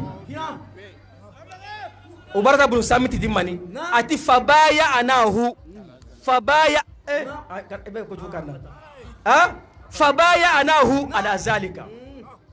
أتي فارنا كيكو وادي مي توكو دا أسودو دو غاغا فارنا أسودا كبايا وتو فارن ما كولا ينوتو مكما كولا ينوتو مكما صحيح بخاري إكرا وتو وادي مي أتي فارنا باس ندادي لا دو كوتو مي ولا وتو ماني نو دانغنا دي faranji sesu gana timmandi fa ajruhu ala Allah awa irwata adi sesu gana timmandi fala hul janna wallahi adi kulari du tummi sesu gana utuna timmandi angorno jannati sesu gana utuna timmandi ampinku Allah kama walu na janna nogondi iti farenda o gana hobuno ndariqa wala ledun tummi utu oto nta jeni setane katora o jeni wal moto nta fayno fayga farenti hibe gana hobuno ndadi au tempalle kembre garanti be gayi ando Allah naga nan tangorno ajana dangana karakama ken garanti bono gana lingi Allah da ana yampamma gana lingi Allah da kema kota nan laga saban ngora kemu iti fabaya anahu ala zal oda baya mutukula du tumya kama farinci aba suntana ya kalenda go ma bayan wutu kentano hari farinci mere mu ira bayan wutu akisi maru hasan nu husaini ira bayan wutu aju na kyako na tie to ku sare sire ma ko yedi ka kafiru banu garo kunya na wutu ti ko ku saradiya hasan husaini kuma saradiya ange kumbaga iha bani aliya imani fatimatu ya ikisi mani muhammadu rasulullah sallallahu alaihi wasallam ange kumbaga me farenda kun qiri nanti li bayan mutu ira bayan mutu fare maga e bay an nukungo maga hayatu sahaba nogon kime serem maga antrompa dincaradi dincaradi allo nadia anga sarata na nyamba bari tagei anga ma sere nanti baba tagei kenta na tagei yo anga sare na nyamba bari garange anga ma garanga kun sere Allah tayana anga sare na baba modia ama modia kun jere nanti baba modia kenta na modia waslema kun dikenye billahi anga na sare salam la balighahu anga kontina baba kontundi anga baligha ko tambe anyime keme baya ke wajibin tenga islami ni gombana ya karun manchu kama hibe gama utanna lautu sasa wagili hibe gama na griana lautu ana lukini allah billahi me ewa attention hibane ono o ken ko na kai janga ti baya bane was woti ansaru nya ya okay wai ansaru se sunta na ansaru ya anga baya wutu me sengo baya wutu na ndiga ampete ansaru ya nandina baya ngutu nya ansaru ya ay kena ansaru nanya ansaru ya kena nyi mesuanya me baya kani wajibi nga ala da kenya wajibi ndan kam mana au to nan daga tanyi me an na tika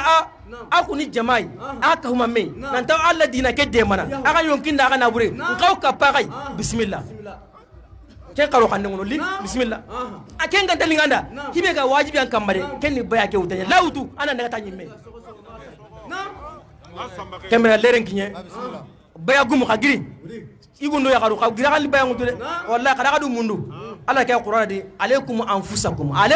anfusakum la yadurrukum man dalla iza tadaitum kada kadu muru har mara mini mai kada kadu muru de sirata na sankiye kenta ho torno sire andu muru anga na karama na kaburundi billahi sirata ando serentano ando habentano ando karamongo tano ando mare mentano ando menyangitano ambane adangollu kara qariba yang utana adu kisi kama laqi mu tempa sababu billah faja ngutu ya manu agiri akale be ngutu kebre hona miri sasa ngana be ngutu nge kusunu kulle kenya na kamo ya manu hoga mena miri ke samene nguso kenya na kamo ngana be ngutu kedo ko duma na kamo mare an kitem gu setane kitem liba ngutu wallahi se sunti kara kota tu serenti kara kota de nan to kulle mine hana lebnu mari men kara ni habanu to lebnu mari men kara ni kisma to agabe ande sarti wani wala nagaba landu kini Allah nandu mu haranga kara kumane ana lo jannati kama janna kliyani bayanga qarawtu de qarawtu agiri kama ya maka yagu ya garu kabuga kalli akan cige kana wutu igo be ga munda kabuga kalli kare bayangu tu ana adu kisi ana adu mundu fare tangana wutu na timmandi ho hon tanda janna ga hekallem palle billahi qarawtu de ana wutu nan no daga o do yala kubenu gara wutu ke ari baka cimmandi ya Allah xaram ko buna ñangi ala na hinay ñang ala na hinay wallahi ati ko tay ansaru xaram ko gona diga debe goyi ara bayan kin soronga ya garo gona da bayan mutu bayan mutem pale agar ya kana ragi kina rati kira bayan mutu de timani kira bayan mutu hajran poke ondiga nan bugai ara utuna wari kane irin kata xaramo ke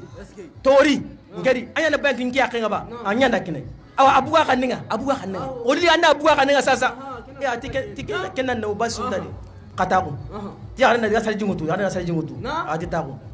igon tako ten ati arena ako tingo hilani kapale ya arena tingo hilani kapale ati arena ako tingo faini ya arena tingo faini ati ako tingo jenini ati mako ada wari akiya kenyi me hakika ti ya arena makakeu mentel ngohila ni kapale ya mase ngofa ya makengo menga jerini ati mako ngema tukundu atuwa kanenga akai mira bayu tuna gahay kema kagira le bayu tu wala ana utana ngani mira ana qaso dangan inshallah amin qawto mam mikron ko to kharam goya ken ko ta ura wajunde ni lemine yugorin ke kiri atiri wajundiranga atira bayanya iga diga oku meson kan karam go ti dangan ti telanda bayanya uriwa atira bayanya atira ko nanti inta hilani kapa allai inta faini inta jeinene inti remenkalli inta namara nyani tan tan ni kitendi karamo ko nti telanda kenya mani sawan ko tang anga ni tan ke ngakendiwa ateli ikega ela iwa ko naranga nanti ina ko nanti iwo faini wa ube ina ko nanti hilani kapa allai wa ina ko nanti karamo ko nti eli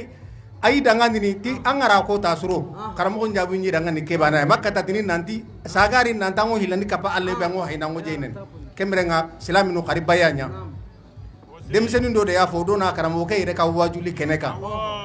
ko ale bayata ataranga maraka karamo do fe ka ya fanya ale bayake ko ate flafra alaka ate sunyani ka te jeneyake ko karamo ke muna ale yofo ale ko konni ma fo konte flafra alaka nga fo ngo mbe flafra alaka wa ko de kadi ewa ko karamo masika jabudi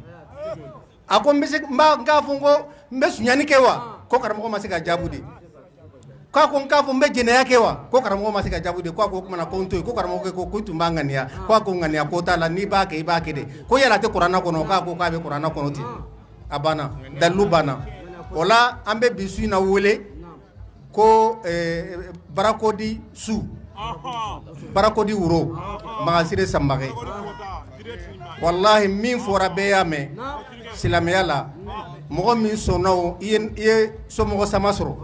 min ma sɔn i ye somɔgɔ sama sɔrɔ ala ko kuranna kɔnɔ ma la rasulil bala foyi tɛ ciden ma fo ka ciden lase ciden y'a lase ne hakili la sini min bɛ taa i ka butigi da la ili samake ka so bɛ se ka taa i b'a jira karamɔgɔ la o b'a lamɛn ni ala sɔnna i ye somɔgɔ sama sɔrɔ min bɛ taa so kɔnɔ i bɛ se ka taa ni sama ye somɔgɔ sama sɔrɔ sali kan jogo kan a y'a bɛɛ fɔ ni mɔgɔ min y'a minɛ i b'i yɛrɛ ni min m'a minɛ fana i b'i yɛrɛ wala an mako bɛ mɔgɔ min na dɔrɔn o de ye bayakɛlaw ye a ye sira d'u ma a ye kɛnɛ d'u ma u ka bɔ ka na baya kɛ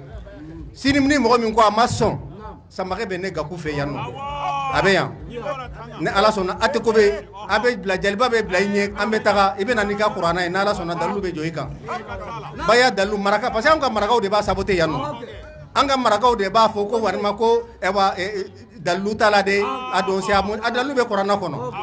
a tigi bɛ na ni dalilu ye kuranna kɔnɔ kira ko baya wulila ale de tun b'a di mɛ a wulila kira ka hadisa la a kana n'a dalilu kelen ye wala mɔgɔw kana ko mɔgɔw ka bisimila samaka ko mɔgɔw ka bisimila ka baya d'aw ma a ye bisimila ni ala sɔnna salamu alaikum min b'a fɔ ayina muso a ye bɔ kana a kana sigi dɛ an na kun ye arijinɛ ɲini de don a ye na baya la i wɔɔrɔ ta a k'a yɛrɛ bɔ setanɛ bolo a ka wallahi kana mɔgɔw bɛ siran ɲɛ ka sɔrɔ siran t'a la n'i y'a ta ala yɛrɛ b'i dɛmɛ a y'a ta depa fitinin dɛ voilà bismillah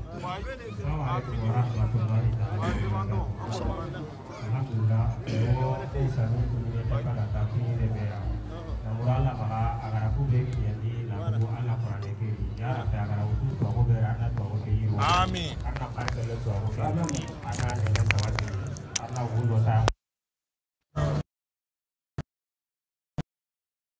Disiri arna kiroya. Apa mem pale na utu nangoli arna de undora.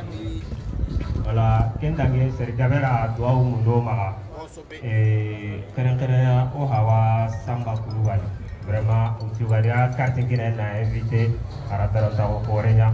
donc wa mu ala ma gara utu na beri arna ayewa o mare menga benda duwa roma ora hibe kalle ko do ma hibe kalle ko na Allah wasi do wa mu ala ma ya rabbi arna be to hamina pinja arna be si sa won tagala kendange ale ko bari be no ma no kinyandi o mare musoro kunya ahana Allah gana ke sibiti ko ya sibiti be harni fadi sonin kara nyaru ni manke kengani oma Maryam tiganai atwa munu ya garen suma amo ansar di anta ansar di wa munu son ka ya garen suma ken kana tanga ale son ka ya garen dugube anya dugube are o anya pamar ya anya ya garen tu wa munu besu ba sibiti be hani nange musa ya hananya agana meyi meri en sikiri dokunya agana kira Allah yi karamo kore worni masala da ga ina aga dinanya an kona karamo siri donc wa mu ala ma afa mu disire arna fire kenga kuno ke laari be harni inshallah usaz samaran wo iturnan kama toujours amanyeme ke laari be harni kengo gembe février qaton kapilo do bane awa di ngora tawo abobo o mai mu be ro abobo wa di ngora tawo kuma angana puere nandiga o ngana ke sandra amerique angana da antadini sejinya sandra amerique a nogeni kilengo kusene da antayendi angana ko se da dro amo wayiru kore ngali awnyana nango misire be ko kenna ne nango misire la kenya wa mo Allah ma ya rabbi arna ken wakati koyoya wala amena seganye da kurnye flamindi marakakana anya nga karamo ke fu ka wala ni mando aboraka donu mulu lasama ka duawu kai ka duawu nyina fe o ko fe ambalma chamanye duawu nyina fe an sera ka min ta fo ama se ka min ta fo an b'a bɛɛ yira ala la a tɛ caya ala min ma ala ka bɛɛ sago k'i ye an bɛ siranna min ye ala k'an kisi o ma an bɛ min ɲini ala fɛ ala k'o k'an ye o kɔfɛ kɛrɛnkɛrɛnnenya la an fa don an balimaw kɛlen ka taa carte d'invitation d'a ma k'an ka kɛnɛ bonya fa ye a ye dɛnbɔle k'an ye kosɛbɛ donc an b'a ɲini ala fɛ a y'a ta nafolo min na ala ka nafolo yiriwa an facɛ in tɔgɔ de ye Sanba Kulubali. O kɔfɛ kunnafoni damadamanin b'an bolo k'a lase jama ma a kunnafoni fɔlɔ ni ala sɔnna ka samedi yira n na n'o ye samedi min bɛ nalen ambalakaw n'o ye fadi sonikara musow ye maraka musow ye u bɛna sigi ba dɔ labɛn a sigi bɛna kɛ mairie 1 zikirikɛyɔrɔ la ka bɛn ni seli fana ye maraka muso minnu bɛ ansar la olu dɔrɔn tɛ a bɛ ɲini maraka muso bɛɛ lajɛlen fɛ o ko tɛmɛnen ka fɔ i ye maraka ye o i tɛ maraka ye o a bɛ ɲini muso bɛɛ lajɛlen fɛ ni min sen bɛ se ka a yɛrɛ se o yɔrɔ tɔgɔ la ni sera ye o ni karamɔgɔba dɔw bɛna sigi kɛ donc a bɛ ɲini muso bɛɛ lajɛlen fɛ bɛɛ k'i jija i ka kɛnɛ sɔrɔ karamɔgɔ min bɛna u baro k'u ka diinɛ faamu las'u ma an b'a ɲini ala fɛ ala ka o waati yira an na o kɔfɛ ni ala ye dimanche nata yira an na n'o bɛ bɛn le 21 février 2021 inshallah ni ala ka jɛ ye an ka usaz kelen n'o ye usaz sanbara ye a bɛ continuer a ka tournant fɛ a bɛ na wajuli kɛnɛba sigi abobo yɔrɔ min bɛ wele ko nango misiri a bɛ na k'o da la n'i bɛ ka taa fédération ka siège la n'i sera gendarmerie ma gidɔrɔn bɛ taga i kini fɛ n'i taara i kini fɛ dɔrɔn i bɛna wajuli kɛyɔrɔ ye a bɛna kɛ nin dimanche an b'a ɲini ala fɛ ala ka o don an si la o kɔfɛ ni ala ye arabadon jira an na i n'a fɔ a kunnafoni dira cogoya min na inshallah an ka seyidu n'o ye an karamɔgɔ ye a Sheikh Sherif Ahmed Tijani Haidara kabeni arabadon ye a se bɛna ci o Côte d'Ivoire dugukolo kan o la a bɛ ɲini an bɛɛ lajɛlen fɛ information min don mairie in t'a dɔn barakodi t'a dɔn a bɛ ɲini ansar bɛɛ lajɛlen fɛ an ka taa kunbɛ abobo siège la a bɛ accueil bɛ kɛ siège la ka bɛn ni 17h ye donc mairie in barakodi ko ka tɔnden bɛɛ ladɔnniya la ko kɔnba ko t'a la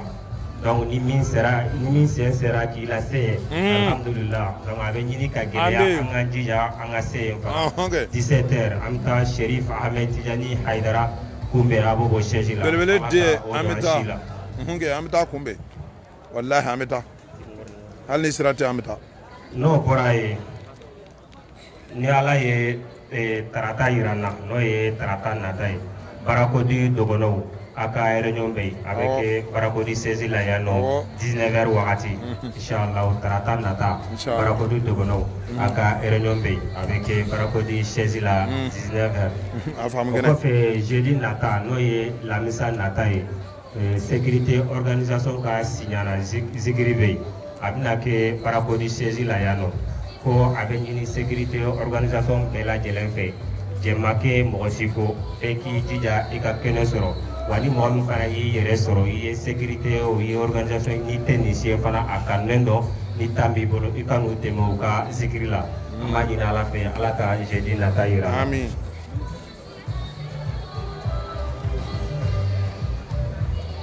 alhamdulillah an balimakɛ nana dɔnbɔlɔba d'a ma ko an balimamuso do a tɔgɔ ye awa a y'a bila ka na ko alisaruw ka duwawu k'a ye an ka dɔn kɛrɛnkɛrɛnni k'a ye an bɛ tila ka micro di karamɔgɔw ma o bɛ duwawu kɛ an b'a ɲini ala fɛ hami min b'a la ala k'a nɔgɔya ala k'a furakɛ o kɔfɛ alhamdulillah an balima caman ye kɛnɛ sɔrɔ dɔgɔnɔw b'a la marakaw b'a la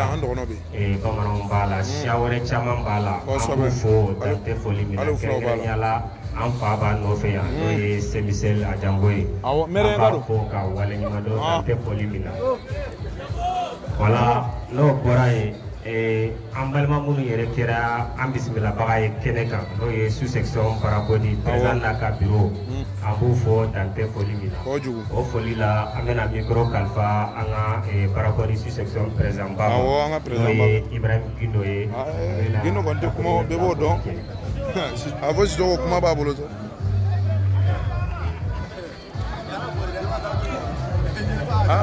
an taara o ma non a b'a ta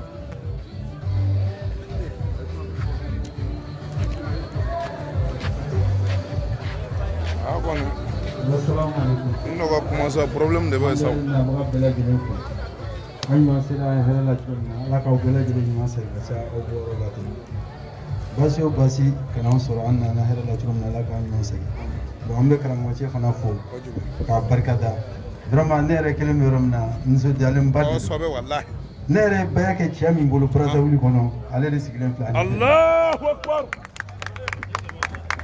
Sambake kɔni kosɛbɛ Brazzaville karamɔgɔ ɲɛmɔgɔ wallahi an b'a dɔn nin ye mɔgɔba de ye Brazza mais ala le bɛ kow kɛ a ka d'a ye cogo min na kosɛbɛ inchallah n'i y'a ye bi a yɛlɛmana Kinshasa o ye ala ka latigɛw cogo kosɛbɛ bon Brazza Amsari fondation de filɛ wallahi an bɛ dugawu kɛ ala ka sijani kɛnɛ kan assalamu alaikum président Gindo ko ka nabaga bɛɛ lajɛlen wallahi aw nana hɛrɛ la cogo min na ala k'aw ɲuman segin hɛrɛ la Gindo ala k'o kɛ a ka la kiramadu kɔni kɔnɔ sallallahu alaihi wasallam salim an bɛna marakamuso kelen d'a ma a bɛ yɛlɛma alhamdulillah an b'an fa fɔ dantɛ foli min na o kɔfɛ an balima minnu fana bɛ Kumasi n'o ye Fadi Sonikara représentant ye Kumasi olu fana caman ye kɛnɛ sɔrɔ o la an y'a kanu ka micro di an balimakɛ ma n'o ye Amala Dukara ye ni ale bɛ Treichville ale bɛ kɛnɛ kan an ye micro da ale fana ma a bɛna dakuruɲɛ 2 foli kɛ jangan tamu Allah ini anda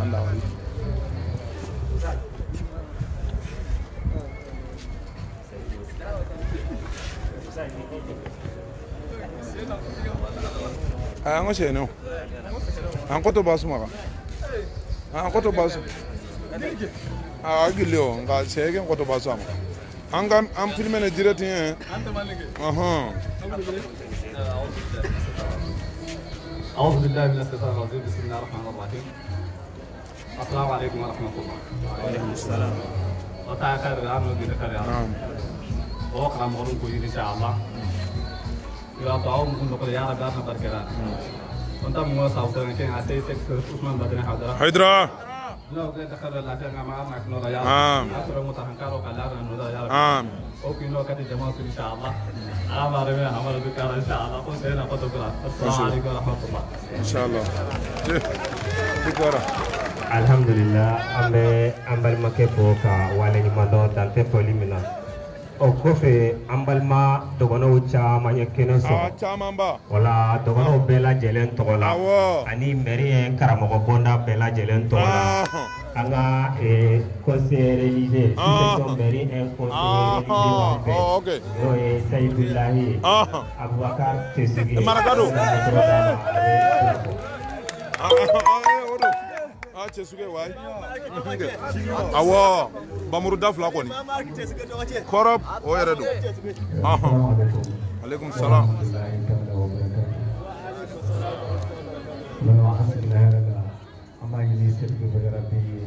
ala ka wuli yɛrɛ ma ala ka ngaba boli ala ka hinɛ ka tabaw la ala k'o dayɔrɔ sumaya sɔla rasul o kɔfɛ a bɛ an ka mɔgɔ fo n'o ye wajilikɛla ye Bonfansi ne bolo bi kuma man kan ka caya kosɛbɛ wajili kɛnɛ n'a bɛ to ka nimoro di mɔgɔw bɛ ɲinɛ o nakun kɔ karamɔgɔcɛ ye walanda min di an b'o ta an ka taa n'a ye so wajulu kene na bdu wa naburu tila ambenya na wani fole ko ala ka ko ma da ambe an kar mo ko jugu ambe la ka president to awo ya boga duguri awo president an rega president no sila ya ba le awo jongna sila aya jija ko jugu ambe anye fe yafo ambe do na ba anye fe ambe ka ala le de sa ko jugu ala ka to mara ka o ka fam wallahi ulama don na da ce kelen suna aw ye santa kene na abisa ka to mata kele ala suna ko da o Allahu akbar da ala dira ala ko karba o masa bi ye sai na mol karba ya ga ala ka bele karba o ala ka dimana da ambar vraiment politique an so jale do an wasuli an wasale do o jugu amma fa da politique ala wasa da badare inna da badare khalu haqqan tasbih awul badare kena na ka bangalota galon sara e kuru wuli de wallahi ni mɔgɔ min kutan jala e bɛna sɔrɔ furu kɔnɔ wallahi na dɛ yarabi an karamɔgɔ hali bi ala ka dɔnni tiɲɛ yɛrɛ la hali n'a kumana ma la kana e b'a dɔn a bɛ ka min fɔ a bɛ bɔ nɔrɔ de la kosɛbɛ kulubali la kɔni tiɲɛ yɛrɛ la an bɛ nabaga bɛɛ lajɛlen fo kojugu o la dan tɛ foli ma a kana sa la koyi ayi kuma tɛ akana jigida foila foy seti wala don bola demzo mun be aya dudu wallahi ndile ndamne ngi je don ba pe ko mason le o mason o mo diri sama mason le demzo de sona krai wallahi wala go demzo de sona haydrai karam ko kilin kun mo mi kun nan jale do wallahi ina wa ka ko sobe na karam ko be tabule samasi da ala de sa ala wa non na nye ande sira ko be na atigbe ni maso mawde fa on ga ko ni maso ibn atibu ko sobe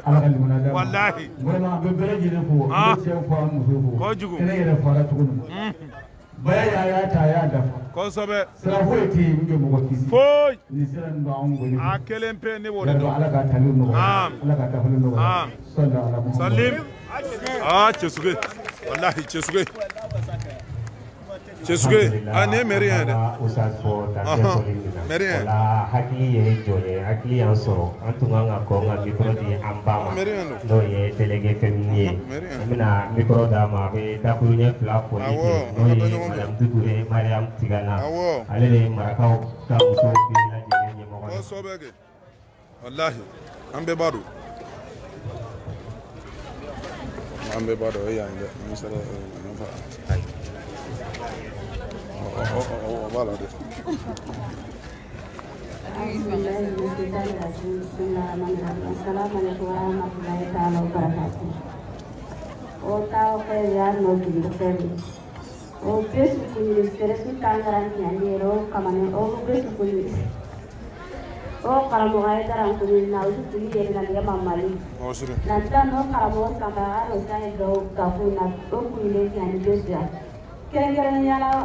O mare mu do be go do patele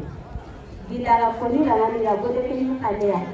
yi na galen sidar ko siri ayi go na ya haro ku ni no ka tude ya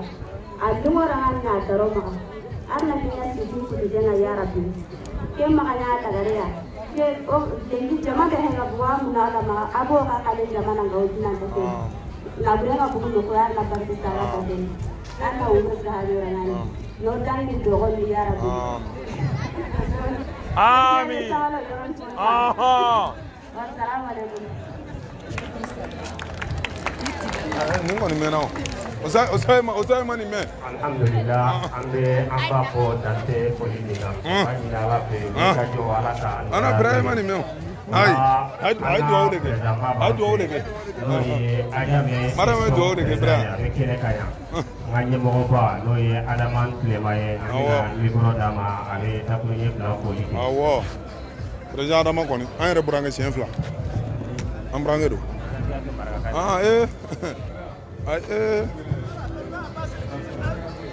Assalamu alaikum wa rahmatullahi wa barakatuh. Agara burango yi da wala ci ana zaba ka sauni rada wata khairi ano gille khairi wannan bi sa Allah kina ba amin sutura ko sira Allah kina ba amin sama ko sira Allah kina ba ti fare kanina salli Allah muhammad section président digamé kina akili ra kanuna ti ibatini alhamdulillah wala ci ana zaba ka sauni o tire o ko mo kuyin e bande ka kuyin de be ari entourage vraiment agara gawbo ko lora wa mu Allah ta'ala ma ewa otaruna mu so no ma ngodi te anna ke no dawda ya rabbi Allah wa agara ko no so anta da ni kin osiri ansari ni ulu ansari ni mere ari kananu vraiment uri narbi kan da kan da narbi osiri to ko ni la ke bobo ewa yo onyimi anna ke fawne ewa karamo ya kebe ko ni وأمر الله تعالى ما بيش نقول تاي. أوتري أمي أمي. أنا قولي تي أولا هنا كتاري توما. أو كيف يكوني سلام أبو تاكي باتي. وأوتري نقول في منا يوم أبو مانغانا. أوه. ومن عندها بريدام با. توما. الحمد لله كم أدري على دما. أيه كنا كوسي كنوما. وكمانا أبلاسيلا. ومن فيلم يرى كمانا. وبورا ميرفي. Président Thomas ko ka fol la se bela jelema fadis sonigara président silla ana arrivé bu Doucouré ko vraiment ko bu fo dono togola anale ya ayemi ayi wasake so ni anga bara damna to kule ni anga boka sona de vraiment alere nani ayi kuma kamu ayi jama mumi vraiment o y'a wasa o y'a jigi fa toujours a b'an soutenir an k'an cɛsiri an ka dɔ fara an ka jija kan donc n'i kan mɛn ko silamɛya a tɛ taa muɲu kɔ a tɛ taa sabali kɔ a tɛ taa ɲɔgɔn lamɛn kɔ a tɛ taa nafolo kɔ bon alhamdulilah an bɛ dugawu kɛ ala k'o nɔgɔya an bɛɛ lajɛlen ye a tɛ taa nafolo kɔ ala k'a d'a ma a tɛ taa muɲu kɔ ala k'a d'a ma a tɛ taa kɛnɛya kɔ ala k'a d'a ma an karamɔgɔ a seeri sɛrifu sumani madani hayidara an b'a fɔ ka waleɲuman dɔn ale min kɛra sababu ye k'an fara ɲɔgɔn kan k'a sɔrɔ an si tɛ ɲɔgɔn dɔn n'i ye kɛnɛ in jateminɛ siya ka ca yan an tɛ bɔ jamana kelen na dɔw bɛ bɔ jamana kelen na an tɛ danbe kelen na mais alhamdulilah an bɛna fa kelen ba kelen ala n'an karamɔgɔ sababu kama bon an bɛ min fɔ an balimaw ye ayiwa a kana si ka don silamɛ ka ko la baya min fɔra karamɔgɔ ka min fɔ sisan i b'a ta diyagoya don n'i m'a ta kiyama don ala b'i ɲininka la donc surtout an marakaw an ye wari de bila ɲɛfɛ ka ko bɛ to kɔfɛ bon n'i y'o jateminɛ vraiment an bɛ waati min na ko bi a ka gɛlɛn n'i ye ko dɔ la jateminɛ bi nafolo ɲini sira kan min ye nafolo yɛrɛ ta k'a kɛ dusukun ye o ye marakaw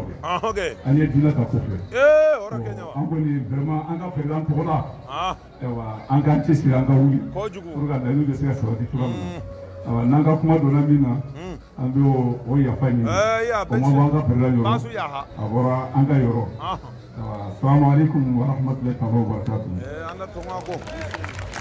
secrétaire keraga wala wala alhamdulillah an bɛ an fa fɔ ka waleɲuman dɔn dan tɛ foli min na o kɔfɛ an bɛna an ka folikan kuncɛ ni an fa ani an karamɔgɔ minnu yɛrɛ kɛra sababu ye ka nin sira in jira n na n'o ye kumasi sirifike ye a b'a fɛ kɛnɛ ka yɔrɔ Gawusu Hayidara an bɛna mikoro kalifa an ka sirifike ma a bɛ sirifi ladilikanw ni sirifi dugawu k'an ye kosɛbɛ Hayidara Banul Hashimi Assalamu alaikum wa rahmatullahi ta'ala wa barakatuh. Miliyan kala so na kana. Asiga hera la ka muyala. Kuma jante bi kela kono mana ko ye ko ba. Ko jugu. Karamo ka wajin ne dama an wasala wajin. Wallahi. Ame do ke halibi. Ala ka nyata ta am. Ala ka nyata ta am. Ame bara in labe ba bela jele. Ko jugu. Padamna international ni national ni fédération ni sigiso ani association mo yi bolo do bara im la ben na me do ka bela jele hali bi ala ka bela jele tene atla ka do ke an karamo fay no asiri sirfu suman madani haydara Sijani kene ani lawa mo ala ka di anama Sijani kene ani lawa mo ala ka di anama leni mi me karamo haydara la o je bele be siga baya famu ga baya kedi Karamo Hayidara ka laɲini o de ye kɔni n'i y'a sɔrɔ ko jama ɲini don ɲama b'a sɔrɔ a y'a dabila ni nafolo ɲini don ɲama b'a sɔrɔ a y'a dabila ni bonya ɲini don ɲama b'a sɔrɔ a y'a dabila min bɛ Karamo Hayidara wasa ni min ka d'a ye o ye bɛɛ bɛ se ka baya faamu ka kisi cogo min na o de ka di Karamo Hayidara ye donc anw y'a faamu cogo min na Ala k'a to an balima bɛɛ k'a faamu ten Ala min ye limaniya di an ma an y'a faamu ka baya kɛ yarabi ma Ala k'a to an balima bɛɛ k'a faamu ten Ala k'a to an balima bɛɛ k'a faamu ten Ala o kira na sun hɔrɔma kama ali barika hɔrɔma kama sali ala rasul Salim Hayidara an ɲɛmɛw fati an bolo alhamdulillah an bɛ an ka sirifika fɔ ka waleɲuman dɔn an b'a fɔ Ala ka dugawu minɛ o kɔfɛ an b'a ɲini jama fɛ n'a wulila a bɛ kɛ tulu ye ka taga min ni min bɛ yɔrɔ a bɛ fara ɲɔgɔn kan a bɛ taga aw kana taga kelen kelen wala an bɛna mikoro segin an karamɔgɔw ma u bɛ dugawu laban kalan ka jama labila a kɛ tɛgɛ kuma kan sali ala alhamdulillah rabbil alamin an bɛ min fɔ dɔrɔn mɔgɔ minnu b'a fɛ ka baya kɛ awɔ jamu n'an bɛ se ka taa jamu min b'a fɛ ka na ye a kana maloya quoi ala ka diinɛ na awɔ kuma t'a la a ye na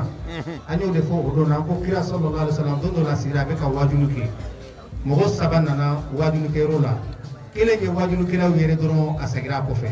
kelen nana mɛru kelen nana don jama la kira ko min donna jama la ko o ye ala bonya ala fana y'a bonya kosɛbɛ o la ni mɔgɔ min i sera ka wuli jama kɔnɔ ka wuli ka na baya kɛ wallahi ala de bonya i kira sallallahu alaihi wasallam ka kumakan de sabati ni yimmeru fana akira ko mi malo ala mala fana be se ka malo ma de o mi nya ko ni fana mu kira ko sala sala ko tila ko bana ala fana banola ko dai wala baya ala ka kuma kan ne kira sala sala ka kuma kan ne ni min bena o kana dawlo muso aka na malo ya ko la de bismillah bismillah ante mo jawabare min bena ni ka dusukunye na ni ka dusukunye ala ko be tende ala ka be sawo wala ka ke jamu e jamu bebe jamu bebe jamu teke are baya kana an ka kartela ya baya mata ya sinu au dinali ore baya mu kisa kari ona li baya mu kuma ala ka ga sabani mama kan yero ona li baya mu mo siri wage samare Mosri Naam wage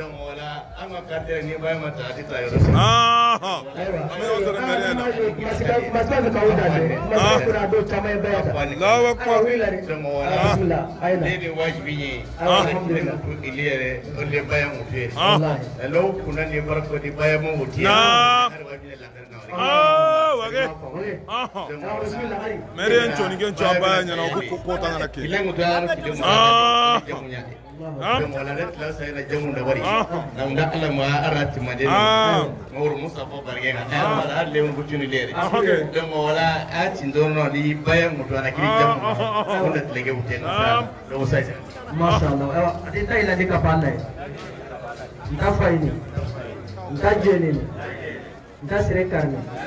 Mantille men karni kali tanam bayani kita mureta di tamure Balik ngara polis rebe nganya na. Balik ngara polis rebe aya. Ana poda kama. Ana poda kama. Punya apa? Main noni. Ana kidu noni. Sallallahu Muhammad wa alihi. Salli ala Muhammad wa alihi. Ayo, kita udah kali kali. Ya kali mama ya wa aru. Ah itu nama awasore. Mere yang kota surga jaba. Abu akan disaru jadi kawan akan terjadi. Alhamdulillah. Wallahi ne ga ka da flow da ne ya yi fuka jadi. Wallahi ni manyo ta kan samu kan koyi wallahi ada samu kan koyi ya kai kulu bani Allahu akbar aka hera kaje ara ka ambe sutura ara ka ambe damai kira Allah ko sallallahu alaihi salim am horo tewa mo gote muso aka to jo ka dade aya kira o to gola sino usalo wage sino ma ko jogo ko kuma se kaw yaw dande awo kuma se atra watu la doro mo mi na bake beyay awo kata ka yere wuli la sa alhamdulillah kam be so amin amma ka kada ture na amma do amma da tu jamu alhamdulillah amen na ba kilingili na bela jeli ko jugu mo senya eresia mo na to so toro kana mo si signo to amin ambe usazfu ay min fanya boro doni min alaka doni jidi amin ya rabbi alaka lajinu sababi amin amet laka ya fadli sigi baya sorola anga sigi ngono ali ko mo senya eresia alaka ya fambela jidi wala mo be hamina ko be bela jidi ne min se ka nyefo ali min se ka nyefo amba be farano ba nyaw ke kilini inshallah usal be ala wala yi jamu ga yana nganga ne o ke gele ala kambe sawabu kira kanu ko salli ala rasuli al-fatiha a'udhu billahi minash shaitani drame jamu ando be dibila ma fa ka kew alhamdulillah boku ala be fambe be ake jamu awo wala bela jeli inshallah ando be dibila ma fa ka kew ngite o kamuni daila ni ka balai ta faili tajene kille menkali tanamara ni kitengureta fare ngani ngara kolisire salim hada wana fatiha amare mo alhamdulillah rabbil alamin kene wuroge kallen inshallah ala ra war jawlo kare o kara mo ke ngani osay magasire samagay namugo kongo kisansa inshallah o tnya no da baraje amal mo amba bela jere fo dan defo limina amba fo ni tnya anga usai mimbora kongo kisansa ni ala ka je inshallah nale to magasire samabe wala amba fo ala yana ko ala ni che ala mi sona ga bisigilati